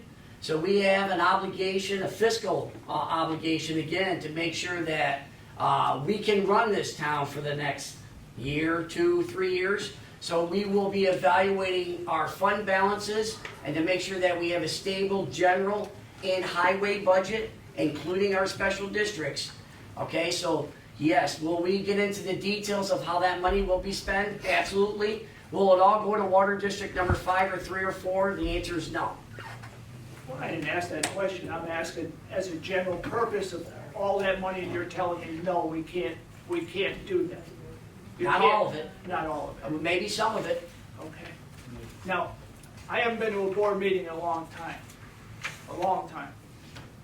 I was overwhelmed at all the issues that you went through. There was no objections to anything. I hope you're going to be on board in the same way when it comes to the water ones. And you're going to hear the people talk about this and what you're going to be able to do, whether you're going to squeeze 2 nickels together, however you're going to do it. Because you have a lot of people that are totally upset with this. This is off the charts. It goes back to the previous administration, and everybody's going to be looking at your administration to take care or handle this thing. Understood. Understood. And doing that, we are going to be transparent, and we will not sit up here and tell you the happy story that, hey, everything's fine, because it's not, and that we're going to be reducing budgets, because that would be a lot. There's one more last question. And I might be totally wrong, but I don't think so. In the town of Rotterdam, when somebody opens a business, they are automatically metered. Is that correct? Commercial, our code says that commercial users are metered. Are they in our town, everyone metered? I'd love to say they are. Are there a few ones that are not metered as commercial units? That could indeed be the case. But yes, the general intent is all commercial properties are metered. Okay. How do they administer that? And how do they get their numbers to pay you so much money? So they're I mean, charged. Is it the code enforcement people that handle that? Or is there a certain department that goes around and meters that? How do they check the meters? Because there's terrible stories out there. I know, I understand. You can, yes, go ahead. At the restaurant, annually, somebody comes, they walk down to the basement, and they actually read the meter. I think it's someone from DPW. Yeah, that's correct, it is. So, and I've always, again, by the time the bill comes, it might be a little different, because but I've always kind of compared, and my reading seems to be accurate. Nobody's done anything crazy to me. There was a situation with my sister's building next door where they just guesstimated and they overcharged her, and she just finally got tired of arguing and she just paid it. But I hear you. There are some nightmares there. Some people are just guesstimating. But I know physically in my building, someone usually, because I'm open 18 hours a day. I guess if they have access, it's going to be a little more accurate than if they have to. How about if we sharpen our pencil and find out on the commercial side, are we all doing the right thing before you approach the residents? How do we put that as a priority to say, okay, Altamont Avenue, Hamburg Street, wherever that is, where the businesses are, whether it's Gola, whether it's the industrial park. I will say, sir, that Gola, the industrial park, have new meters in there. That's something that the previous administrations took care of, because they do use a large volume of water. But keep in mind, the public needs to know, again, the amount of water that commercial users use in our town, and I think someone eloquently was out there talking about there's no businesses. Okay, if anything, we overtax our businesses in this town to their detriment, because we're trying to take care of our residential users. We by far use 80% of our water in our town go to residential users. Okay, that is why we have this conversation about metering. Okay, because 80%, we pump over probably 2 to 3 billion gallons of water out of our aquifer. 80% of it going to residential users. Users, again, that have sprinkler systems for their yards. They have pools. Okay, they wash their driveways several times a day. They let their yard sprinklers water our pavement. That's all water that I look at that's going down the drain that we're paying for. But it's the residential users that are using the water in the town of Rotterdam, okay? It is not our commercial users. If anything, we should be enticing businesses to come to our town for water, because we have such a great water source, again, to help level, stabilize our tax base, because having a vibrant business community lowers our taxes as residential users. So don't let anyone tell you in this town that the businesses are using all our water, because they certainly are not. And if I recall, it was only a budget cycle ago that our businesses saw an initial 27.4% tax levy, okay, that was part of the whole debate in October, November, and December. We thought that was rather unfair to our businesses, and the previous administration did try to work numerous different ways to bring that levy down, but we have to stop overtaxing businesses in this town, and we need to pay our fair share, again, for water on a residential side, realizing that 80% of that water, again, is on residents. Another little quick statistic, 80% of that water is residential. We pump 300 to 400 million gallons of water back in the ground because of leaks, okay? We have no means, or just wasted water. We don't fix our toilets. Oh, geez, our hose is running outside in our pool. Water's free in the town of Rotterdam. It just runs all day. You guys are paying for that. All I asked you, and you went off on a big deal over that way, the issue was, how do we sharpen the pencil with commercial people that have the meter? Are we doing it right? Are we reading it right? Is it periodically? Is there a structure in place There And is. how often do they have to pay? Do they have to pay once a year, or do they pay in budgetary? Once a year. Once a year, Just yes. like Evan said. It seems, Once- Jack, it seems to me like you're looking for some sort of an audit on the commercial business. Is that something that we could do? Absolutely. Yeah, I mean, that's a fair That's question. a check and balance, Yeah, isn't that's a it? fair question, yeah, I think, so I, again, you know, I appreciate your point, but I think at the end of the day, what you're looking for is some sort of an audit of anybody who's metered to make sure the meter reading is accurate, and I would welcome it, because I've seen the example where the commercial building was overcharged, I've seen it where it's been done correctly. I have no problem with that. Jack, could you touch And then on, just in that same vein, I think that gets down to the audit that we're talking about and leak detection. I think that we could do a better job in our town of identifying leaks and fixing them. absolutely. What about code enforcement when it comes to watering in the morning and the evening? Very good point. Your code enforcement people, they go home at 3:30, 4 o'clock in the afternoon. How the hell are they going to enforce going down the street on an odd day versus an even day? So let's have that conversation. Any of the council members could talk about, we did, and maybe Molly, you wanted to address this. We had this issue with snow plowing. Molly, you want to? Okay. Yes, when we had our first snow emergency, we put it out there that anybody who didn't get their cars off the road would either be ticketed or towed. So nobody, everybody ignored it because it wasn't always done before, but we did it. We either ticketed the people or we towed the cars. Second Congratulations. snow emergency, my sister-in-law comes over and she says, what did they do different to the roads? They seem so much wider. I said, that's because this time, everybody got their car off the road and we could plow. The thing of it is again, and I think, I've lived in Rotterdam 66 years, my entire life, all right? And I think that Rotterdam residents just feel like, okay, water, we can do whatever we want, whenever we want. And I think the minute that we start giving out tickets, there won't be a problem. People won't be watering all day long. They won't be watering their driveways. I'll be honest with you, when I ride through Colebrook on my way to, well, it used to be Chaparana, but, somebody would be standing there watering their lawn, and this was before I was married, and I'd say to myself, I really hope the water's there by the time my children and grandchildren are around. So yes, I think all we have to do is start writing tickets. It's amazing how the word spreads. And our DPW, our building inspectors, code enforcement, they are out all day long, so they would be able to, 6 to 8, they would catch the people that were watering after 8 because they work 8 to 4 summer hours. So they're here until 4, so they might not catch the nighttime, but definitely in the morning. But why don't we go to watering just once a day?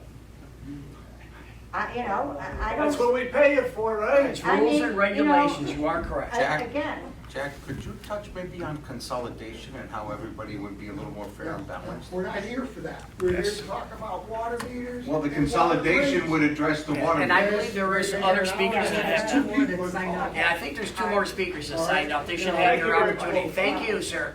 Rachel Velasco?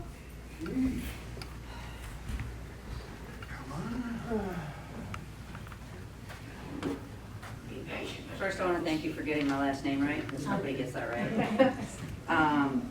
So I have all the same complaints that they all have, but I want to know why the debt service charge was omitted from the January bill, and now I'm seeing an extra $100 and some odd dollars in my June bill because I'm getting my sewer added into it.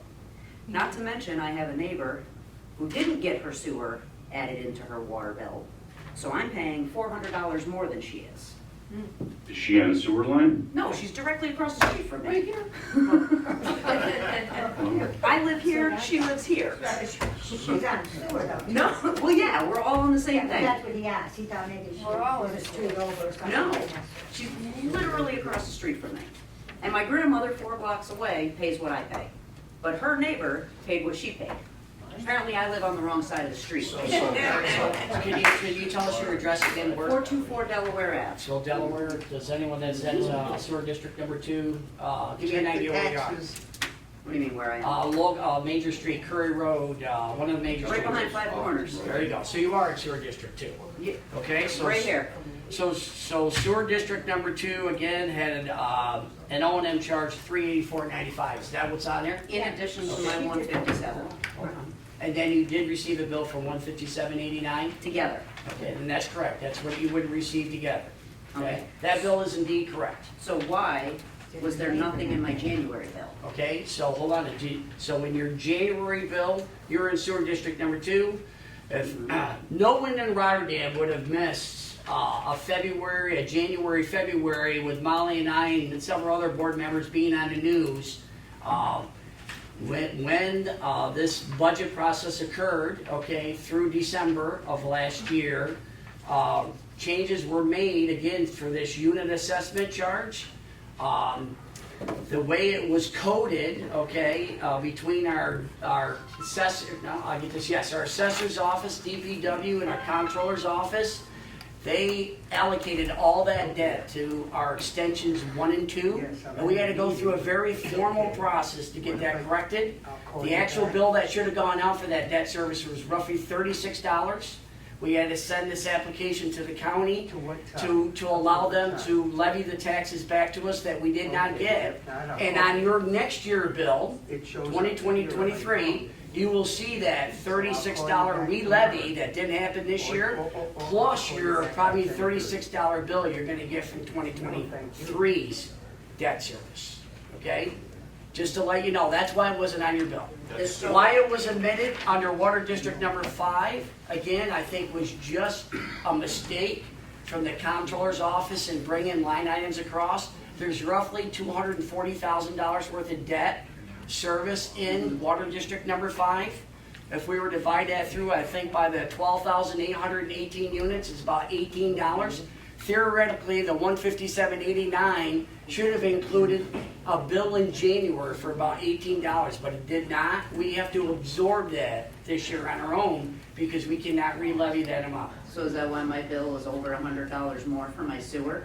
Than last year? Mm-hmm. Now, so sewer bill, again, sewer bills are pretty straight. Sewer district number 2, again, debt service is debt service. We've already dealt with that. Okay, if you were to go, and I have it here, you can stop up after the meeting.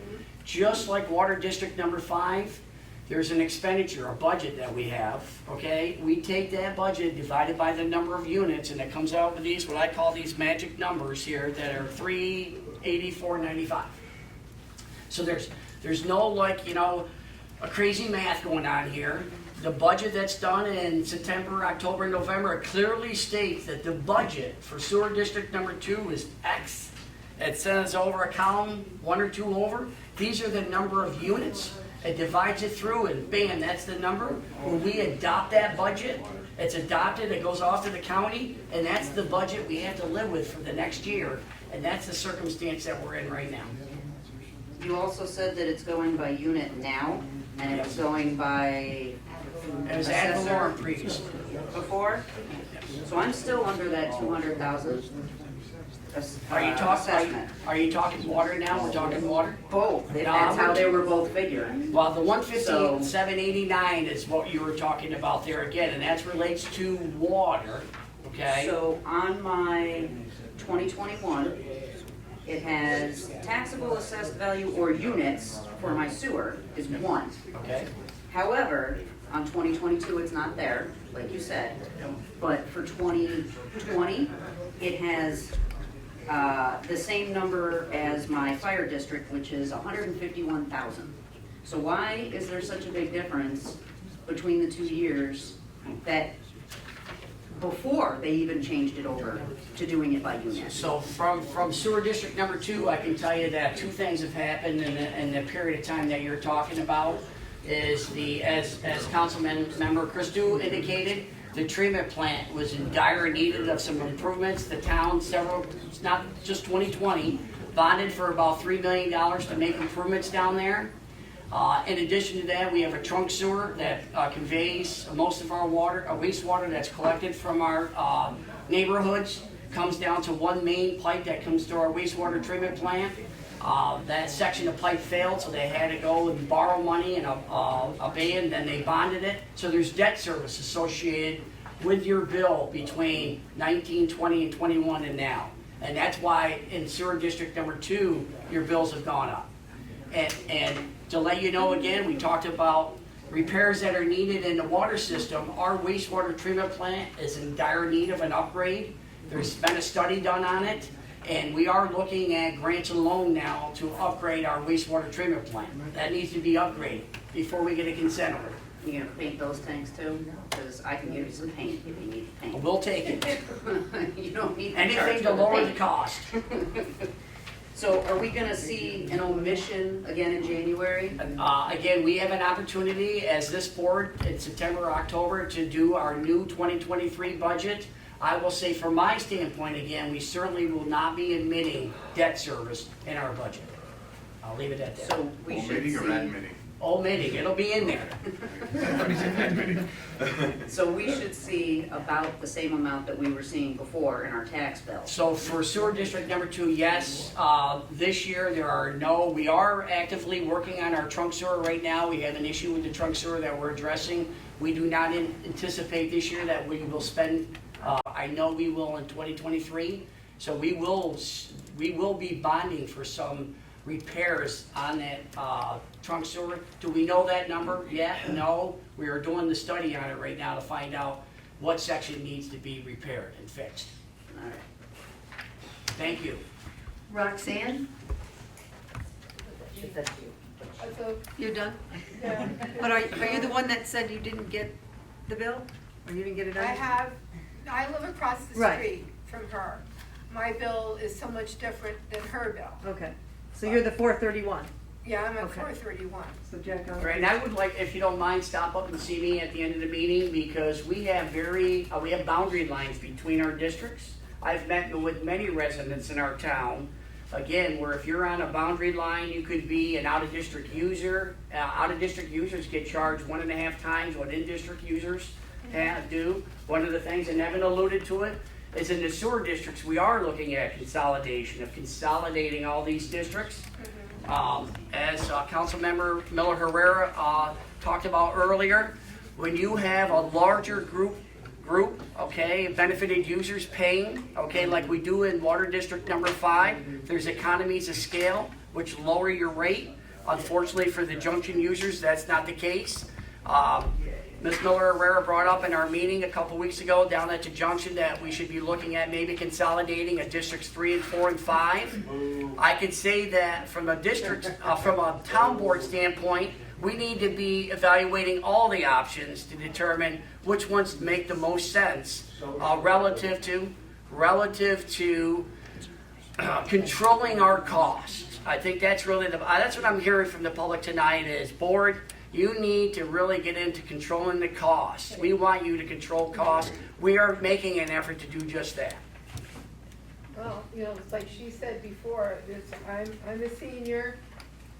I'm on a fixed budget too, so it's hard to, I'm one of the lucky ones. I didn't get a $500 bill and I didn't get a $1,000 bill. It just seems to me it's kind of crazy when I live like less than 100 feet from this girl. And she's got so much larger bill than I do. So again, I would just ask you if you would share that with us at the end of the meeting. We can check with to find out why you aren't being charged.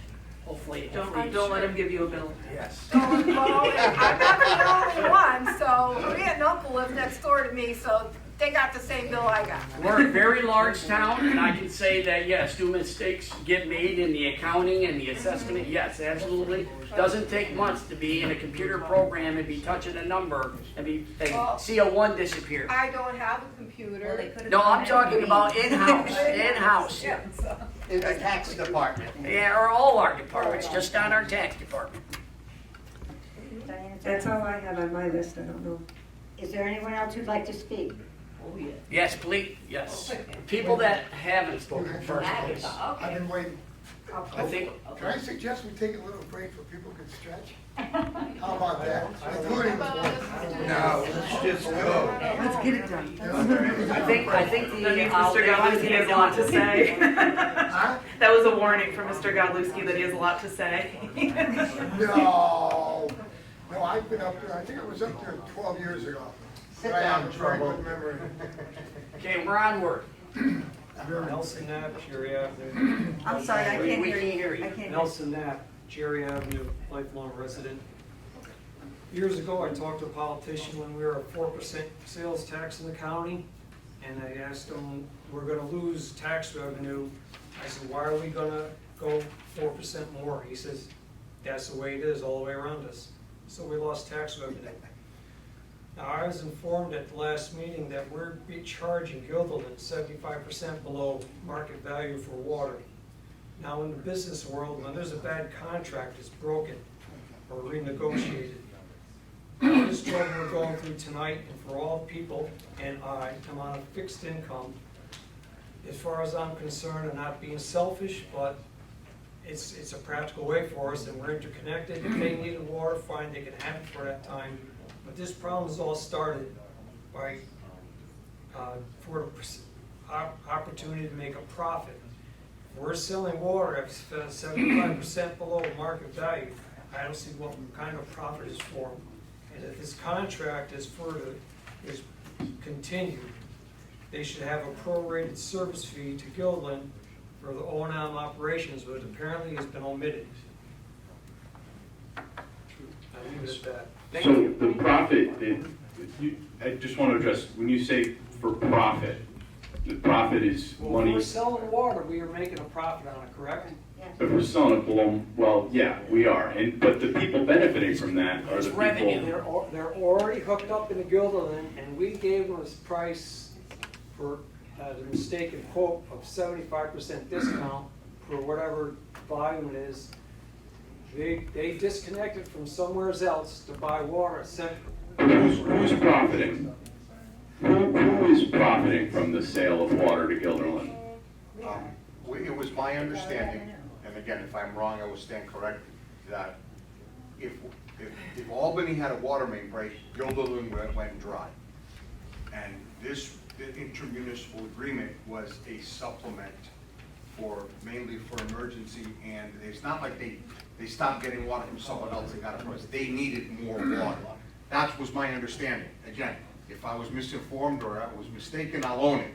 But it was my understanding that they needed more water, and that's why we got into this intermunicipal agreement. I understand that. Right. But why didn't they improve their infrastructure instead of us going through all this trouble? It wasn't an infrastructure issue so much as a lack of supply. Their Source. backup supply, their source at the Waterville Reservoir was being depleted too quickly. So their backup was Albany, who spends significantly more to treat the water, which is why when you look at the market rates, ours is less because we don't treat our water in the same way because the aquifer is such a clean source of water. We simply have to disinfect it going through our systems. But that being said, we have discussed, or at least it's been brought up, that breaching the contract may be an appropriate remedy, and we are exploring those options. So I agree with you. Thank you.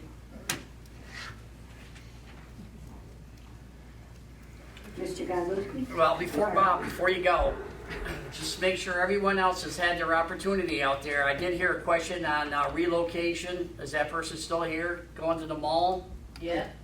Yes? Yes. You asked that question?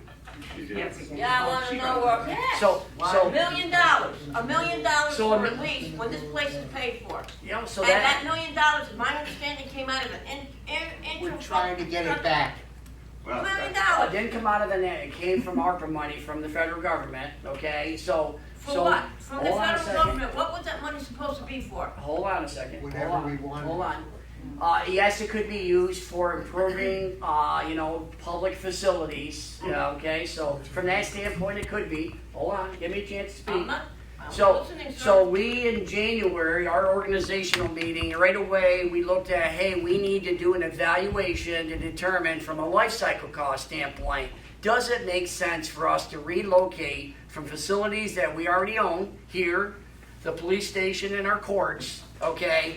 And first, to do a lease at the mall. Secondly, to buy Kmart, let's buy it, versus renovating these facilities. That evaluation is nearly complete, and in less than 2 weeks, we have a meeting to go down to the mall to have the conversation. Okay?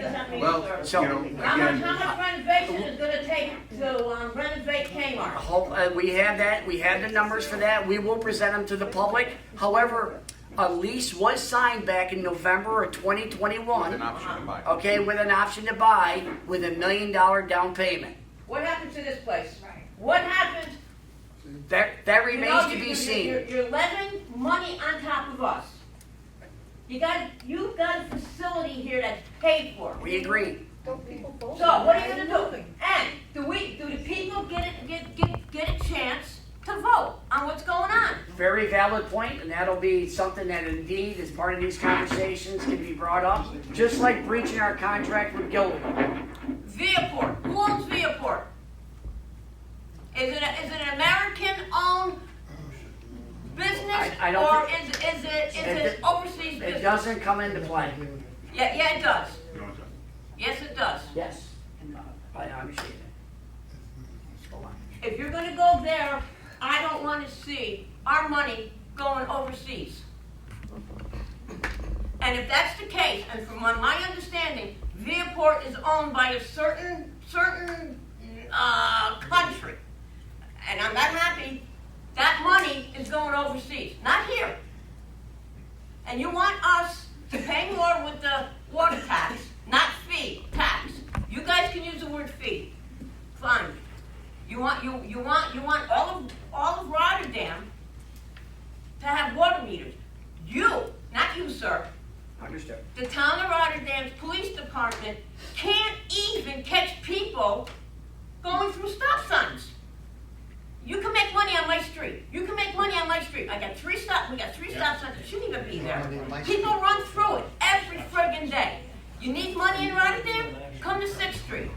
The corner of 6th and 3rd Avenue. Come on, bring the cops there. You will make buco money where we wouldn't have to get such increases. But we're gonna go to Viaport? We're gonna go to Viaport. That decision has not been made. But you signed a lease. I'm just saying the decision has You been made. signed a lease. I'll leave it at The that. town of Rotterdam signed $1 million lease. Understood. How you gonna get out of that? I can just say the decision has, we've signed a lease. Are we moving? We haven't moved yet. That's not, you. That's all I can say. What is, I signed a lease to go there. It's a five-year lease. Oh, you know what, I don't want that lease anymore. Screw you, you signed the lease for 5 years. How many years was this signed for? This lease, it's a 10-year lease. How you getting out of it? I don't know. I'm just saying that's being evaluated this time. Most people can't get out. Okay, how much a month Listen. is the lease? I'm not. No, looking into sir, the- we need to know that. How much, There will if be- this goes through, There will be a separate public information meeting on relocation on relocation. I'll leave it at that. no, I need to know. Ma'am, why don't we get you a copy of the lease? Give me a copy of the lease. Yeah, that would be You guys cannot fine. tell me or Yeah. anybody here how much a month the lease would be. $33,000. How much? $33,000. A month. Be applied to it. Which is applied to the purchase should we purchase the month. property. Versus Make sure a paid-for building here. I mean, it's easy to say paid for, but anyone who owns a home knows that the I maintenance. own a home. Right, and you know when it needs a new roof. It Well, may yeah. be paid for, Right, but you gotta this pay is for a new well, roof this when it is- needs. That's why the study is gonna evaluate whether it's cost efficient to move or whether we should look at staying. At the time, $33,000, and we're talking Applied towards the $300 plus purchase. a year, times 10, that's $3 million that the people of Rotterdam, the residents of Rotterdam is gonna pay. you're gonna pay more than that to stay Don't here. worry about it, they'll raise the rate for our water. Sure, they'll raise everybody, that's the answer with this board. No, I mean, That's no, ma'am. you guys, Had the conversation. Ma'am, I think everybody, we, wait a ma'am, second. you want us to make the choice that is most financially efficient and Okay, for the you- town, you- or do you want us to just stay put and keep putting roofs on? I mean, I understand that Well, you do. I understand what the perception is, If- but I also understand that we have a police department that can't adequately hold anyone in a cell, a court that is not ADA compliant. Okay. They need a place to be able to keep their evidence, right? This building alone, you know how many years I've come in and the water is leaking through the roof on the computers? How many computers do we go through? How many times have we fixed the HVAC system? How many roofs have we put on? So you're gonna trade off fixing here to go to Viaport, which Yes. is owned by Potentially, a company yes. that's out of this country, and I guarantee you, Kmart has not been in use for how many years? So now you're gonna renovate Kmart's. And own the building eventually. That was the plan, but Yes. nobody's talking about all the. I don't care about owning the building. Well, I wanna the know, I wanna The know as bottom line is, a there is a. taxpayer, All right, what happens to this property? if you would stop, maybe someone could answer your question. Okay? You answered The answer it. to the question You is, just told me there is a what you financial tell me to analysis me, and being. we'll let you know. All right, so you don't want an answer, you just want to keep telling us, you Sir? know, may I answer? Yes, go ahead. Thank you, You're okay? welcome. The initial point was, and again, I've been on the board as long as Councilwoman Herrera, and yes, I voted to move to Viewport, and I'll tell you why. First of all, it's a lease with an option to buy, and all the rent money will go towards the option to buy, which means we, the town, would own. The intent was, again, the inadequate courtroom, the inadequate evidence room, the inadequate holding cell, okay, is to consolidate services and have a town center, okay, in a building that we would own. This building here, ballpark, and again, I'm not gonna quote the numbers because I'm not the expert, but from what other people who have evaluated this building, There's no storms there. you need 7 figures to fix our buildings in Rotterdam. So you can either pour good money into bad, or take this vanilla box. And again, if the financial analysis says it's still more prudent to stay here, then we can stay here, okay? But if we're gonna talk about either or, let's make sure we have all the facts. And one of the facts is, it's attached to an option to buy, with the rental income being applied to the option to buy. The previous board had no intention of just leasing. It was always with the intent of long-term savings for the town. And again, we could go back and forth on opinions, and I'm okay with doing whatever is financially best for our residents. But it may not be the most financially prudent to stay here. As Councilman Dodson said, the report is almost done. That's what I requested. When the report is done, we will look at it as a board and as a community. Now, as far as Viewport, okay, Pyramid built that mall 30-some years ago. Clearly, it did not go the way planned because it started to deteriorate. You had a company from another country, correct, that came in and tried to save the mall. They spent $10 million to buy it, $5 million on an aquarium. They, the state of New York put the tax offices there. Malls today need to become multi-use, okay? So, there's nothing worse than an empty building. If that mall is run down and empty tomorrow, you want to talk crime? Believe me. The bottom line is that if it is financially advantageous to the town to look at that, and at the same time breathe new life into a facility where companies can come in and rent and we can have retail. I can't buy a shirt and tie in the town of Rotterdam. I've got to go to Albany. No kidding. Okay? Well, what's Rotterdam doing? But okay, there you go. That goes right into it. Right, If you the drive town traffic hall's to gonna a move town to center, if you drive traffic to it, I'm just sharing with you the logic behind it. And maybe I'm wrong. But if you drive traffic to a town center where the court is there, the police station is there, the town facilities, the town offices, the town clerk are all there, well, while they're there, they might drive people to open up shops back in there. The whole idea is an opportunity. But the problem here is we always look at the negative side of things. Let's see what the report says. If the report says it makes dollars and cents to stay here, then we look at staying here.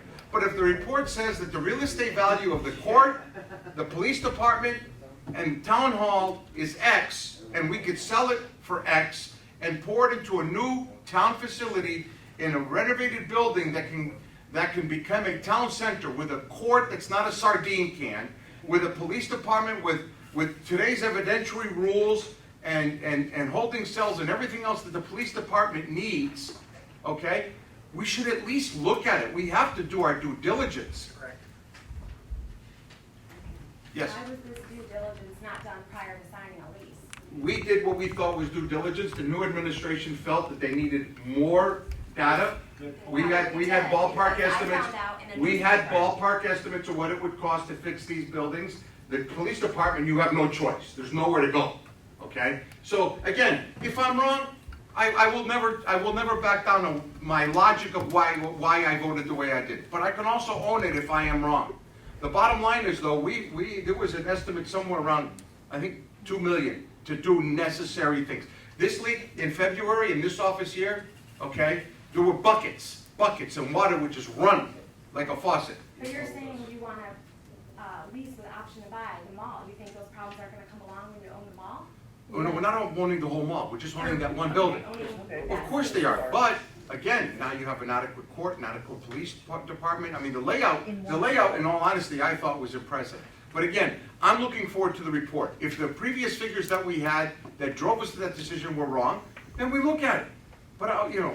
How do you get out of the lease? How do you get out? Okay, the report We have says. a great lawyer. How do you get out of the lease? Mr. Tigley will get us out. We have a good lawyer. I'm sorry. And as far as I'm a homeowner. My roof leaks, Fix it. I'm not selling my house because the roof leaks or the plumbing got screwed up and I don't have the money. Are you guys gonna sit there But and if buying a new house costs less than No. fixing your house, then what are you gonna do? I mean, I think we have to, at this point, wait and see what those reports look like before we continue this discussion, because we can't have an educated Right, so we're discussion asking about what the numbers Can't actually have a are. discussion as to why the residents of Rotterdam didn't even be informed that the town of Rotterdam, that you guys here No, that's not true. signed a lease of vehicle. I mean, we have I didn't meetings, know. we have meetings and we have agendas, ma'am. I don't care if it was done before these guys were out. Some of It you doesn't must have matter. been- It doesn't There were matter. meetings. It was part of an agenda. It was in a meeting. It was in a public Okay, meeting, ma'am. I can't beg you to come to our meetings as much as I enjoy the Some people discussion. can't come to these meetings. I can't come to these meetings, unfortunately. So, somebody has a responsibility of informing the public. Yeah, they're on TV. We have YouTube. You know, they're not all great options, but Okay, yes, you too. We went through that again. How many seniors have computers? I don't. This young lady doesn't. A lot of seniors do not have that access. The news, you gotta be but a lot of us watching the have news. these. You I don't know, know how to use it. I don't have that. You know what? I bet she'll show you. I got this. Something called send out. Ma'am, I understand, but again, there's articles in the paper. You can call and ask what's going on. There's all kinds of ways. I'll start calling every day. I'm set. I believe Ron had a question. Yeah. You will let me stop. I'll be brief. You Sorry, did. Mr. Moon. I'll try to be, I'm very dainty, I'm very quiet. I'm sorry. I'll try I'm sorry. to not have to use this, but let's listen, a couple things that I've been hearing here is around communication and understanding of how to communicate to the people. You know, I'm looking at, as of 2021, that 7% of the people do not have access to internet, which I would assume do not have access to email, which is down from 48% to 2000. So with that being said, for the town to continue to send out snail mail mailers, which I don't think is that very really expensive. effective anymore, it's incredibly expensive. So the same people are gonna sit here and bitch complain that no one voted against any of these resolutions tonight, which believe me, I don't think we're really earth shattering, because I have been at these meetings where people have argued tooth and nail over resolutions. It's nice to see you all agree on some things for a change. Point being is, you know, the same people that say, well, I don't have this, I don't have that, I understand, but the point is you're getting 93% of the people via electronic communications. Angelo Santa Barbara spent tens of thousands of dollars to send 2 mailers out. I got 2 in my house because there are 2 registered voters. Every registered voter in the house got one of those letters, okay? Angelo is up for, God bless you. Angelo is up for re-election, and I would ask any of you, has Angelo stepped foot in this building and said, what can I do to help? I'm here to help. I'm gonna help you with the water problem. No. And I mean, you know, maybe I'll make her, you know, I do know at the town, Rotterdam Junction, he sent his representative, of which I don't think anybody knew that that was his representative. I thought it was a reporter. So listen, there's money out there. He could be helping. He could be part of the problem instead of Invite him. spending tens of thousands of dollars on writing letters to everyone. It makes no sense. It's ludicrous. Roll your sleeves up. Let's work. Let's help. You know, if you look at these different districts, it's amazing to me that some people are paying $1,000 and I'm paying $157. If you really all wanted to be fair, you know what? Maybe we should all pay equally. No way. Okay, well, you know That's what? socialism. Oh, I it's can't- socialism, because okay. I- But we'll because all I sit here and live say, in well, a oh my certain God, I di- can't believe Because she's. I live in a Well, wait a certain minute, wait a minute. district I let everyone talk. that I have no control Okay. over what another district So- does. so we're How gonna say, can well, I these can't four save people- the world. Okay, I well, cannot save the world one again. Rotterdam. I'm broke now. You guys are. Hey, what would the I'm cost, broke wait a minute, now. what would the cost be per year, per resident, if it was equalized That's across all districts? socialism. I think you're What would right it in be? the calculation. I ran the calculation, but I didn't bring it with me, but I think, what was it, ours would go up like, $500 each. no, it was still under $200, right? I mean, I'm just saying, people were gonna sit there and say, well, I can't believe these people pay $1,000. Well, then, if that's the case, then you don't care about those people. I don't. And that's fine. I care about my neighbors, but I'm more concerned about the way the infrastructure has been managed through the years, which for the last 40 years, to my knowledge, the state comptroller has been warning the municipalities about our crumbling infrastructure. He's said it over and over and over and over again. Our infrastructure is a waste. Well, And I can't keep listen, I'm cool. paying I'm- for I'm- Albany I'm and cool with paying Rotterdam $157. Junction and Schenectady and all these other places. I can't, people can't do it anymore. One town of Rotterdam, one Rotterdam. I think that's Hold your on, point, Ron. hold on. Ron, are you done or not? No, It's no, your I'm one just saying, Rotterdam. you It might know, be again, different in my agree to view. It disagree, might be but, you 2 know, or 3. I think we can't all sit here and Excuse say, me, well, it's a there's shame one these person. people. Several One districts here. person, one It's a person. shame these people are paying this, and it's a shame these people are paying It that. is a It's not shame. fair, and it's not this, and it's not that. It's not. But on the other hand, say, yeah, but you know what? I agree with him. Sucks to be them. So, I mean, listen, $20 is not gonna break me over the course of a year, personally, is it? No. And yeah, you know what, you hear that so many times, it's 20, 20, 20, 20, 20, 20, 20, 20. It adds up to thousands and tens of thousands, and people are trying to keep up their homes and all these other expenses.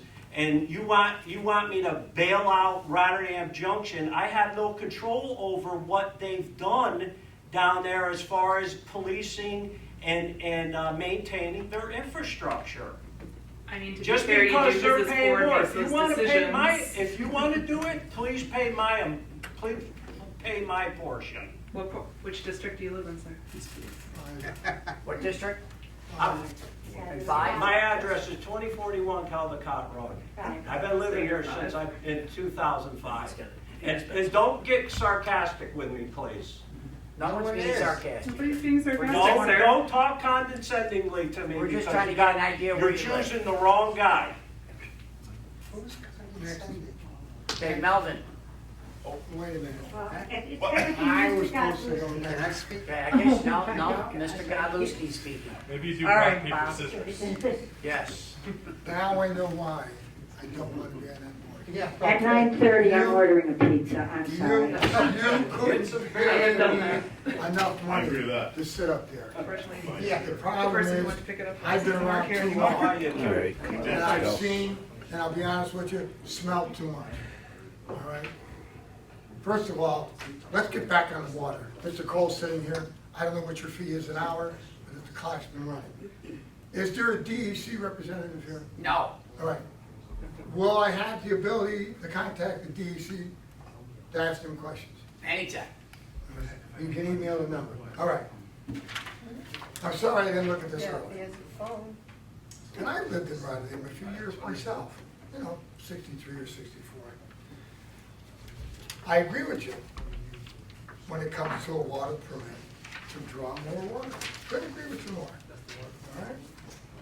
The question I've been trying to get an answer to, when we signed the contract to sell water to Gildoy, and I've asked the board this a couple times, in your professional opinion, because you did all the engineering work, I read the report for 2019.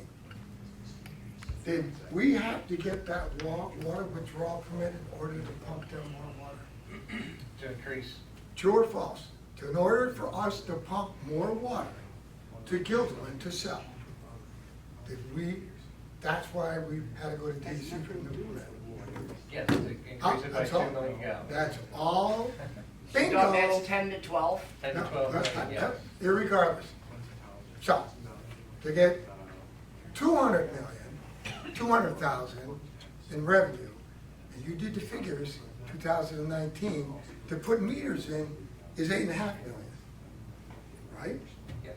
Thank you. Now, I was never good at math in high school. So the reason we're in this predicament with meters, is because for some reason or other, when we went for that permit, DEC put these conditions in there. It was number 14 to be exact. They were in the 2017 water withdrawal permit. All I'm saying is this, let me finish, please. Mr. Christo was No, nice you enough. asked him a question. You should let him answer. He gave you an You should let me answer. finish. You didn't like the have a nasty answer. habit of interrupting people that come up here. You cut him off after That's he didn't give their you an money, answer you because I'm gonna liked. make another one. He told you it was already in the permit, and you don't like that. You know what You don't the get to word- rewrite history Do you just know because what you don't word like the decorum answer. means? I'm sorry? Do you know what the word decorum means? No, sir. I'm sure you don't. Mr. Cole, I'm speaking to you.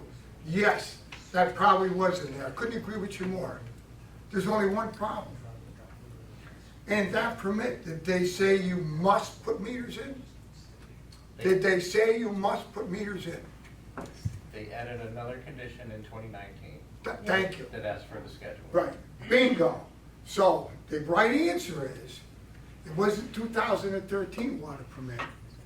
They mandated it, number 14, in the 2019 permit. That's why the board, community, is wrestling with this meter issue. That's the central problem. Now, Mr. Christo was gracious enough to meet with me and talk to me, and he sent me that DEC report on water conservation. And nowhere in there does it say you must put meters in. That's what I'm trying to get my hand on. Why did they put condition 14 in there?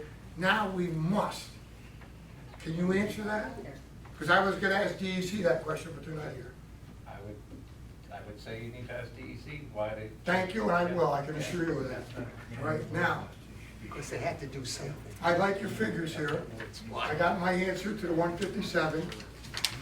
Simple deduction is $30 must have been for debt service. I'm just guessing. I have just one other thing. I'm hearing a lot of people saying, I've been getting calls still, why I paid $75. Is it possible? And all things are possible. Is there any way that the town can take last year's water billing and download that to the town website for people can actually see what they paid? Because that's the biggest thing here. Everybody's saying, well, I only paid $75. Well, that's not true. And I try to explain that to people. No, you were paying because they didn't recognize that. So I think one of the things that would clear up a lot of confusion, and may I add the word bitterness, okay, was to give people that info. If you can do it legally, I'm not a lawyer, you'll have to discuss this with your attorney, all right, whether you take the, how you do it, but I think that would buy you more than putting those things out to say, this is what your sewer unit cost is. In other words, give me a comparison. It's a very easy calculation, Bob, just Well, to let you know, it's 35 cents per $1,000 assessed value. But I don't Jack, think, I know that, I but agree with you because most people that I have talked to, and believe me, it's not safe to go for a walk in the neighborhood these days. They don't understand that. when, if I can interrupt for Yes, one go second, ahead. when residents would come into my office and they would say, why is this, and you, oh, this is a new tax and everything else. If I walk down to the receiver of taxes and ask for their 2021 bill at property tax, and then their 2020 property tax, they could clearly see that the operating and maintenance was taken off of the bill.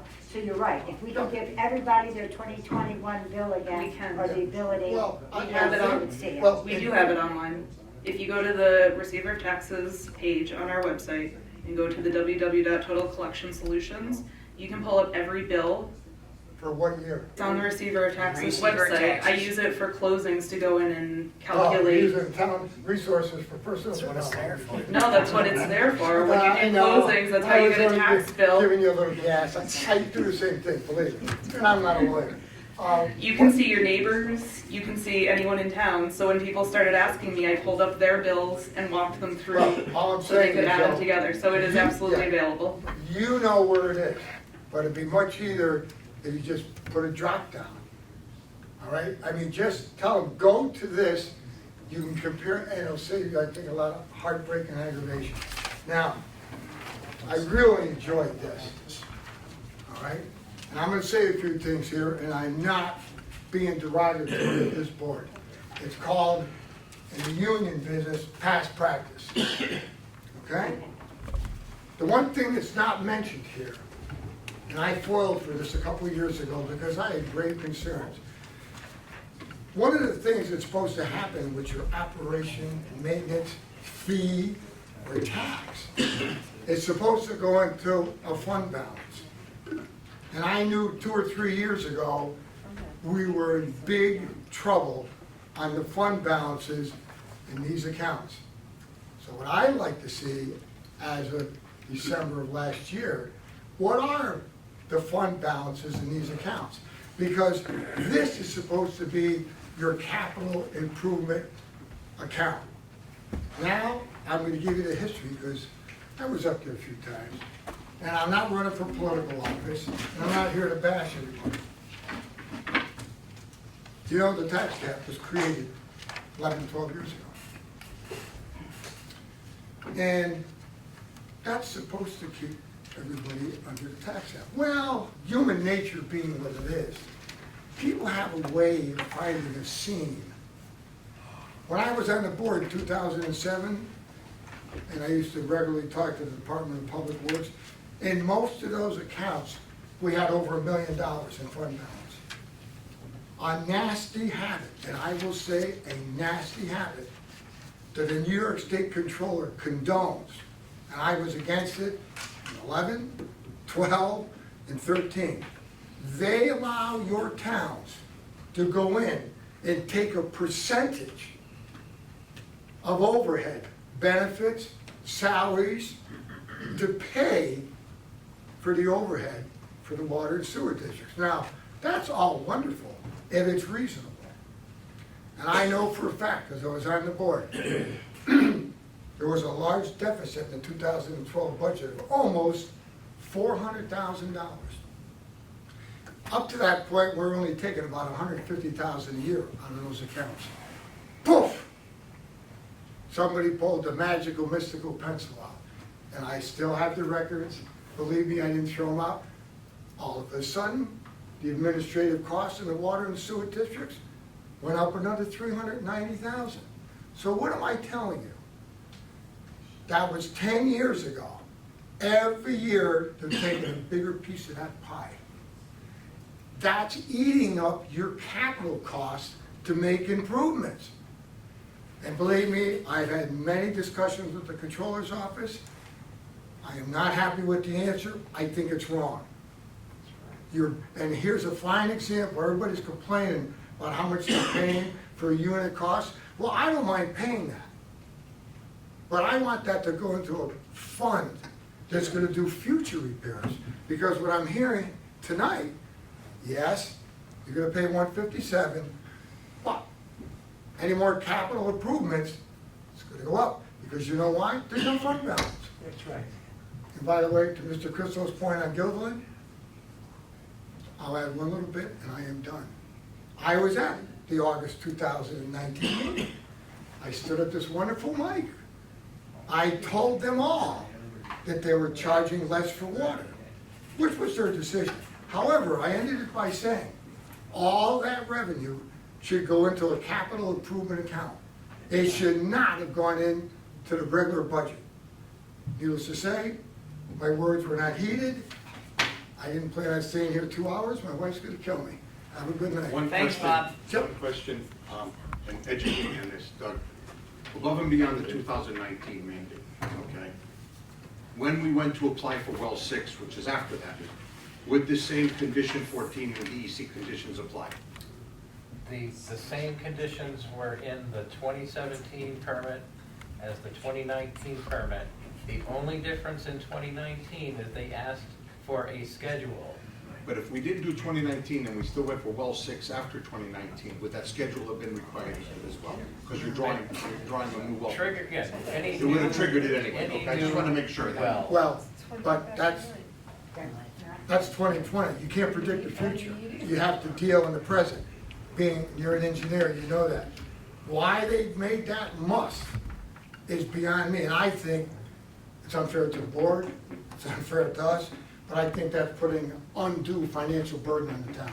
I mean, it's not realistic. I mean, you go to a lot of towns, you know financially, you don't have that kind of money laying around. That's right. I'm done, good night. Thank you. Anybody, Mr. Mintz? Does somebody want to speak who hasn't already spoken? Okay, Mr. Mintz, you're up. Gentleman behind Mr. Mintz, Well, I want to speak after. Roman?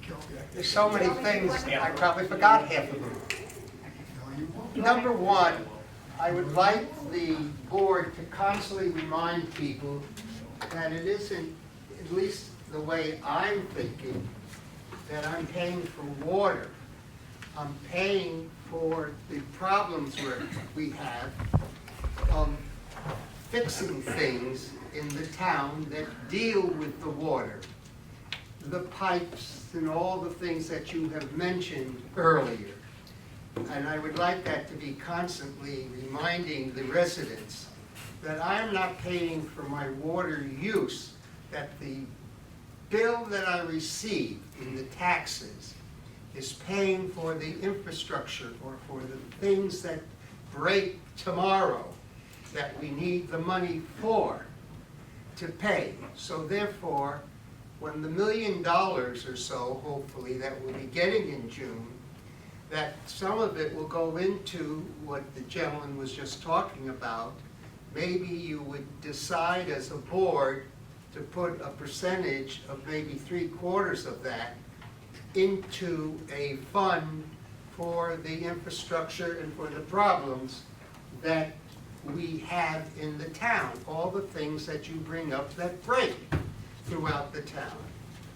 The other thing is, I keep hearing why some people are paying so much higher, because the units in that district.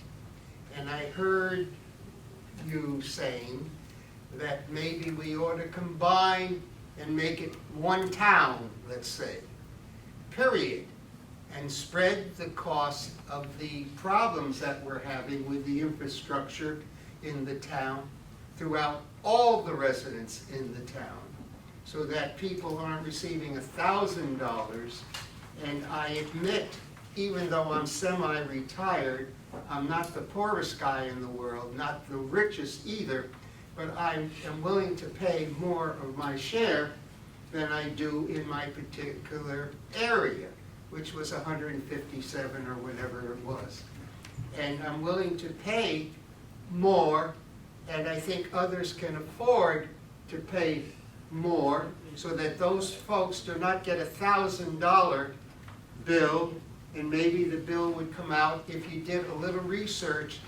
What if you did at least look at it of the whole town, one unit, with all the people and units, and with the new buildings that are being built in the community, the new apartments and everything, and a research on that, what it would come out. At least review it and see what kind of cost would come out to the average unit. Mr. Mintz, I did redo those calculations because I did them when we were in the junction. District, if we were to consolidate District 3, 4, and 5, so that's the junction and up here, the District 5 bills, which are currently $157, would go up to $178, so about $20 it would go up. It would bring District 3 and 4 down by $500. So there's some benefit for you as a board, as a new board. Whatever any board members that were on before, like yourself or so, I can't do anything about it, and I cannot hold it against you and I will not. I am looking at the board now. And as I requested over a month and a half ago, which you were bringing up, sir, about seeing what the costs are, I asked to make a list of the roof, and if you had to expand something at the police department for more room over the land there, and to see all the things on a list. That's been done. So now, I know, that's what you've been talking about, but that's what I requested over 2 months ago that you do, and you are doing it, so that you see what the cost is, and to example. The other thing is, I repeat again, the $1 million or so we're getting, I would like that to be put, at least half of it, the board take a hard look at it, into what was recommended, a fund for the infrastructure and things for specifically, so that the water costs, if we don't change to be a whole town next year, the taxes will not be $1,000 for them. It could be less for them people, because you've got some money in the fund to pay for whatever costs come up throughout the year.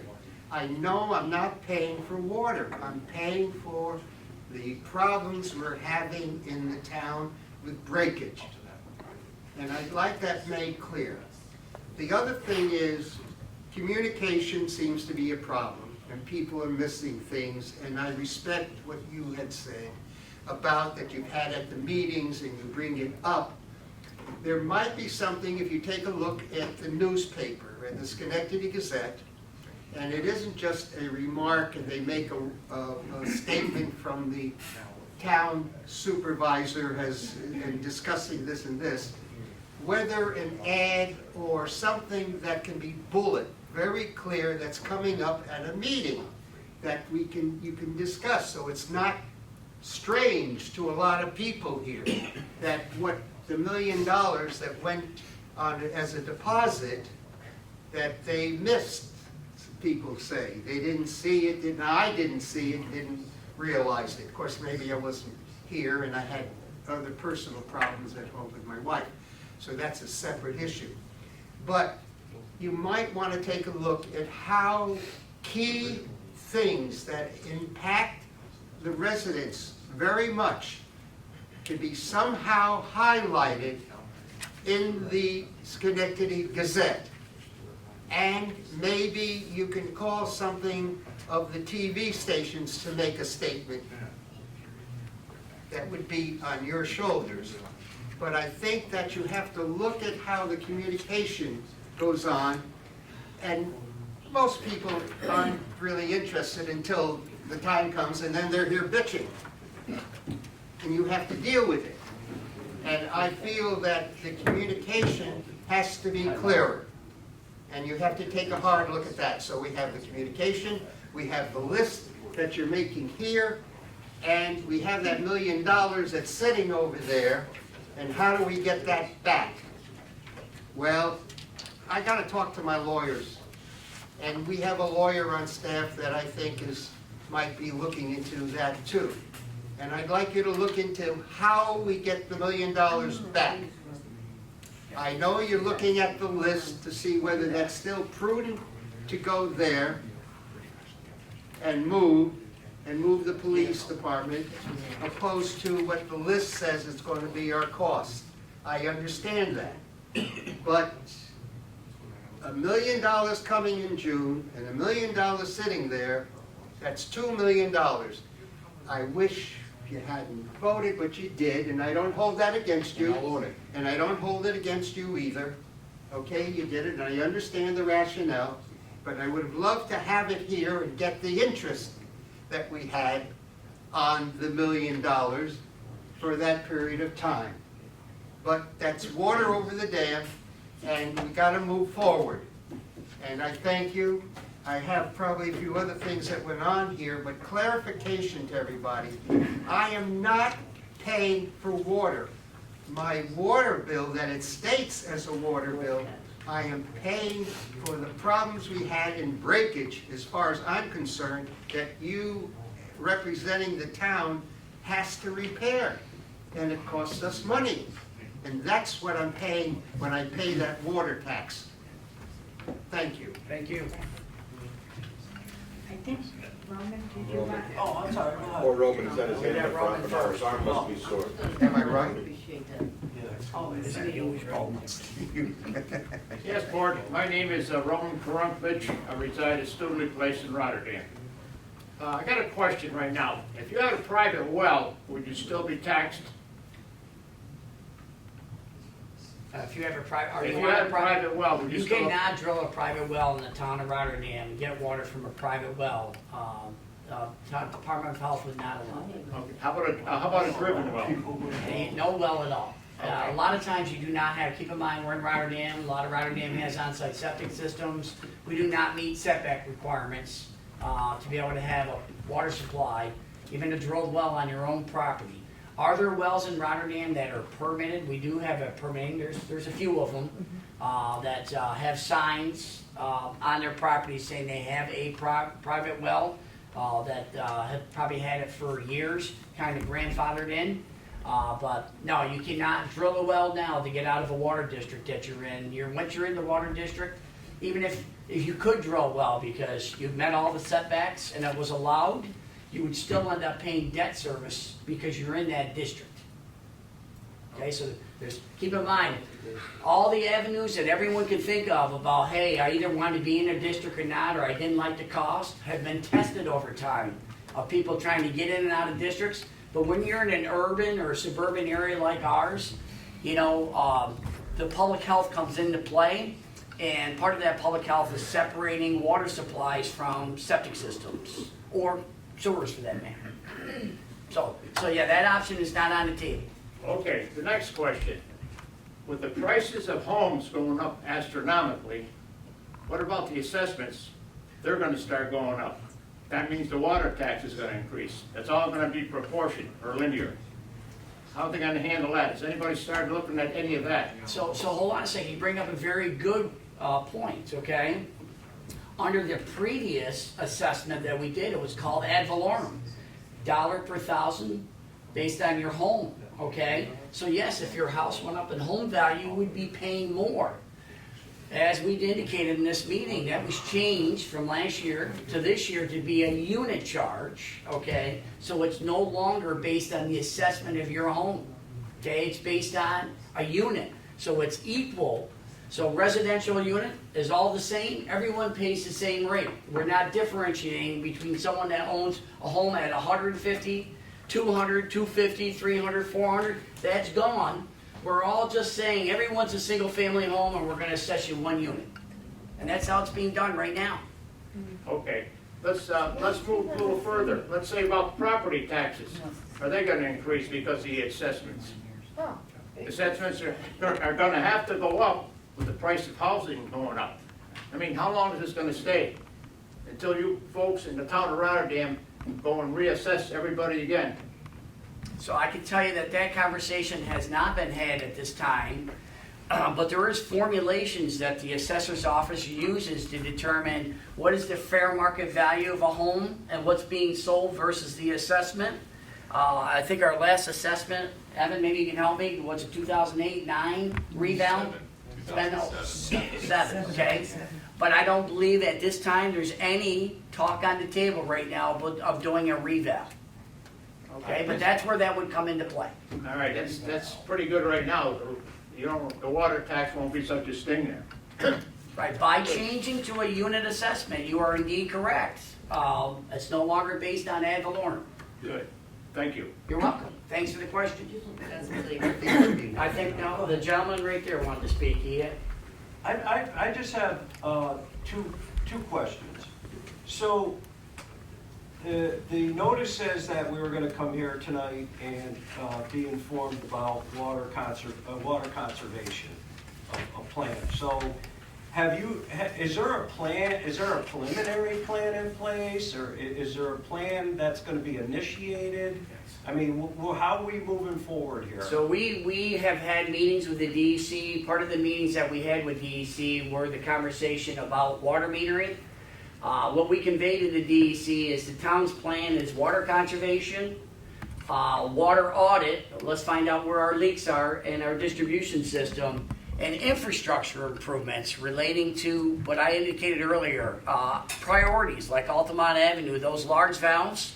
We as a board already passed a resolution in previous meetings that indicated we are not moving forward with water meters. In our case, why would we be moving forward with water meters when we have an antiquated distribution system that needs a significant amount of work? We'd be far better off investing in our infrastructure long before we look at water meters. And that's what's been conveyed to DEC to this point. And so will there be any type of public information campaigns, that kind of thing? Yeah, so you hit it on the head. This is one of our second meetings that we're trying to have, is to get the word out to the public that we are indeed going to start looking at water conservation and plans associated with it to address it, in addition to leak detection. We've started to evaluate buying equipment for leak detection. Molly and I and one of our water operators was in on a Zoom meeting today, specifically looking at asset management and equipment that we need to do leak detection on our system. That's all being evaluated, so that pursuant to our conversation with DEC, that we are following through on things that we said we would do. You know, we're not trying to kick the can down the road. We're not trying to put our heads under the rug. We're trying to deal with a problem that we need to deal with. And we're here facing the public to say we are going to continue to go down that road, okay, and do what we think is prudent to make sure that we can deliver the service for the money that we're charging our customers. And that requires us to evaluate our systems. Good. And so my last question is, will you be doing an inventory on water service lines in respect to lead? Good, yes. So lead lines coming into any building, actually, because according to what I know, is the EPA is requiring that inventory by October 24. Right, so we are aware of that. Are you guys aware of that? We are, and we are aware of it, and we do have an idea of the neighborhoods that are in our community that potentially could have lead services. So that is something that we're addressing. We believe, and we know there's actually money out there that allows us to deal with lead services. So yes, that indeed is in the hierarchy of all these things that we need to take care of in our water system. And that's what I was going to say. I just got an email. Don't ask me whether it was the EFC, the New York State, whoever, but it specifically says that there are grants available for replacing lead pipes. Yeah, that's a big deal with lead pipes. I'm a retired former plumber, pipe fitter, steam fitter, whatever you want to call me, so I'm well aware. I think that's an important issue to concentrate on and make sure that those lines get replaced. Justin, while you're here, again, corrosion control, but no requirement at this time for lead and copper, and none of that treatment? No, just at this point we're on reduced monitoring, just because our numbers have put us in that category, we'll say. We're between, very low levels. Some of them even non-detect. Okay, so that's kind of what's kept. So from a testing standpoint, we've kind of moved away from that, but that doesn't negate the fact that we know there are homes, which is what the EPA's after, to remove lead services. Right, and I know I think the federal and state government has allocated quite a bit of money to replace those lines. And my last thing, I keep saying my last thing, so I just want to bring out a point.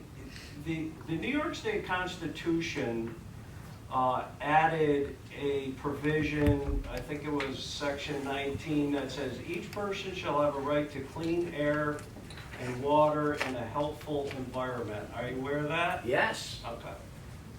That's it. Thank you very much. Thank you very much. Okay, I just got one comment to make. I think the young gentleman wanted to make a comment No, I'm too. going to leave, because I just got insulted by that gentleman there, saying that certain people only come here and they bitch. I didn't appreciate that, and he looked directly at me. I have a right to come here. You do. I don't have, nobody has a right to insult any resident of Rotterdam. I was insulted by that comment by that gentleman.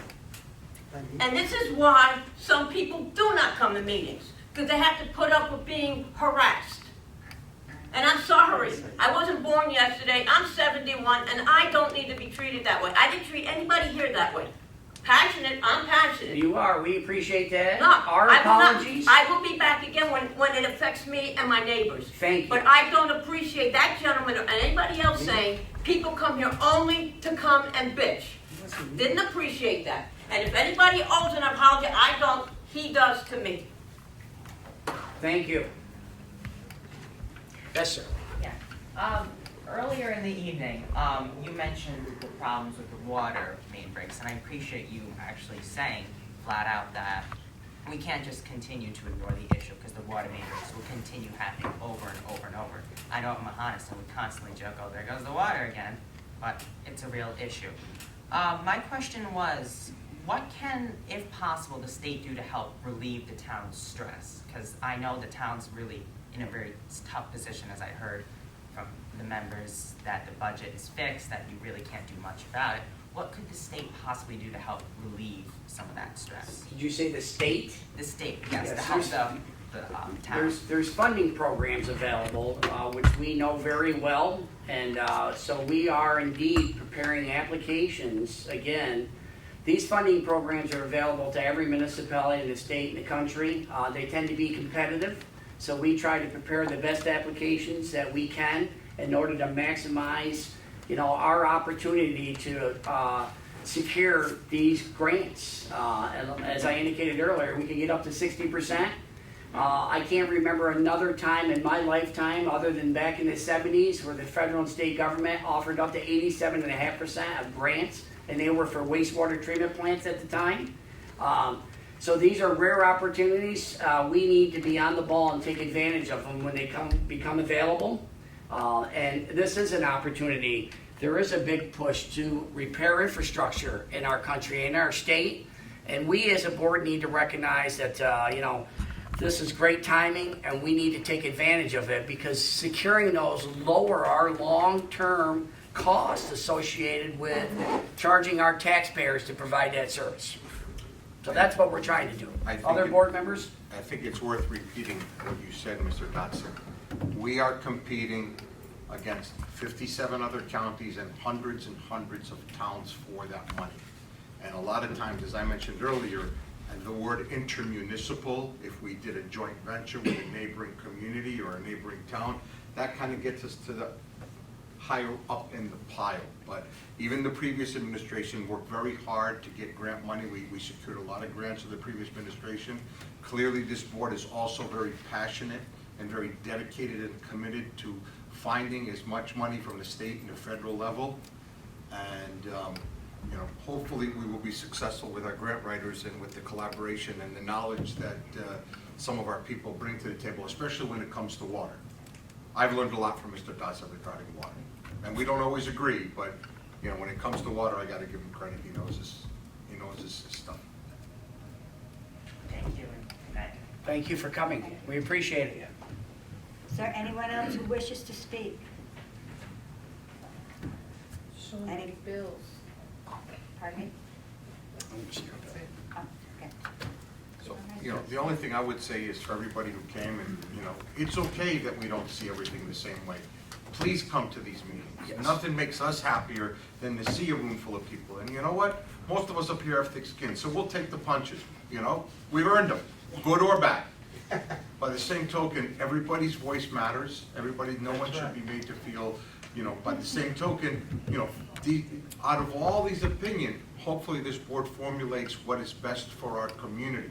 And sometimes what is best might not be the most popular, but for our children, our grandchildren, and all, 29,000 residents of the town of Rotterdam, it does have to be, because I do look at it as one town. Yeah, we have different water districts, but we don't have different DPWs for each district. We don't have different water departments for each district. We don't have different highway departments for each district. So again, if we can do what's best for the majority of our community, I think we are doing our job. And thank you, everybody, for coming. Yes, thank you for coming. Item I'd like to mention, we are very fortunate in Rotterdam to have this kind of water and aquifer. Absolutely. Indeed. Thankful. And we shouldn't be wasteful with it. Right. And we shouldn't take it for granted. Right. A few extra dollars in taxes is immaterial for what we got, compared You look around this country, look around the world, see what they got. Look at Nevada, Arizona, everything's drying up. They gotta pump their water from 100 miles away. New York City from Stoken Reservoir, what's it, 130 miles, they have to pump their water down. Ours is right under our nose, right on top of the aquifer. My family's from Cyprus, sometimes there are years they get 8 inches of rainfall for the whole country, for the whole year, believe So me. we got a lot to be fortunate. Valuable We resource. do. So yes, thank you. Everyone that did come out, again, we appreciate you came out, challenged. You know, you should get answers from your board. We hope that we gave you maybe not all answers that you wanted, but we did our best to be transparent and give you the information so you're informed. Thank you. Thank you. Thank you. Madam Supervisor, I move to adjourn. And I'll second it. Second, all in favor? Aye.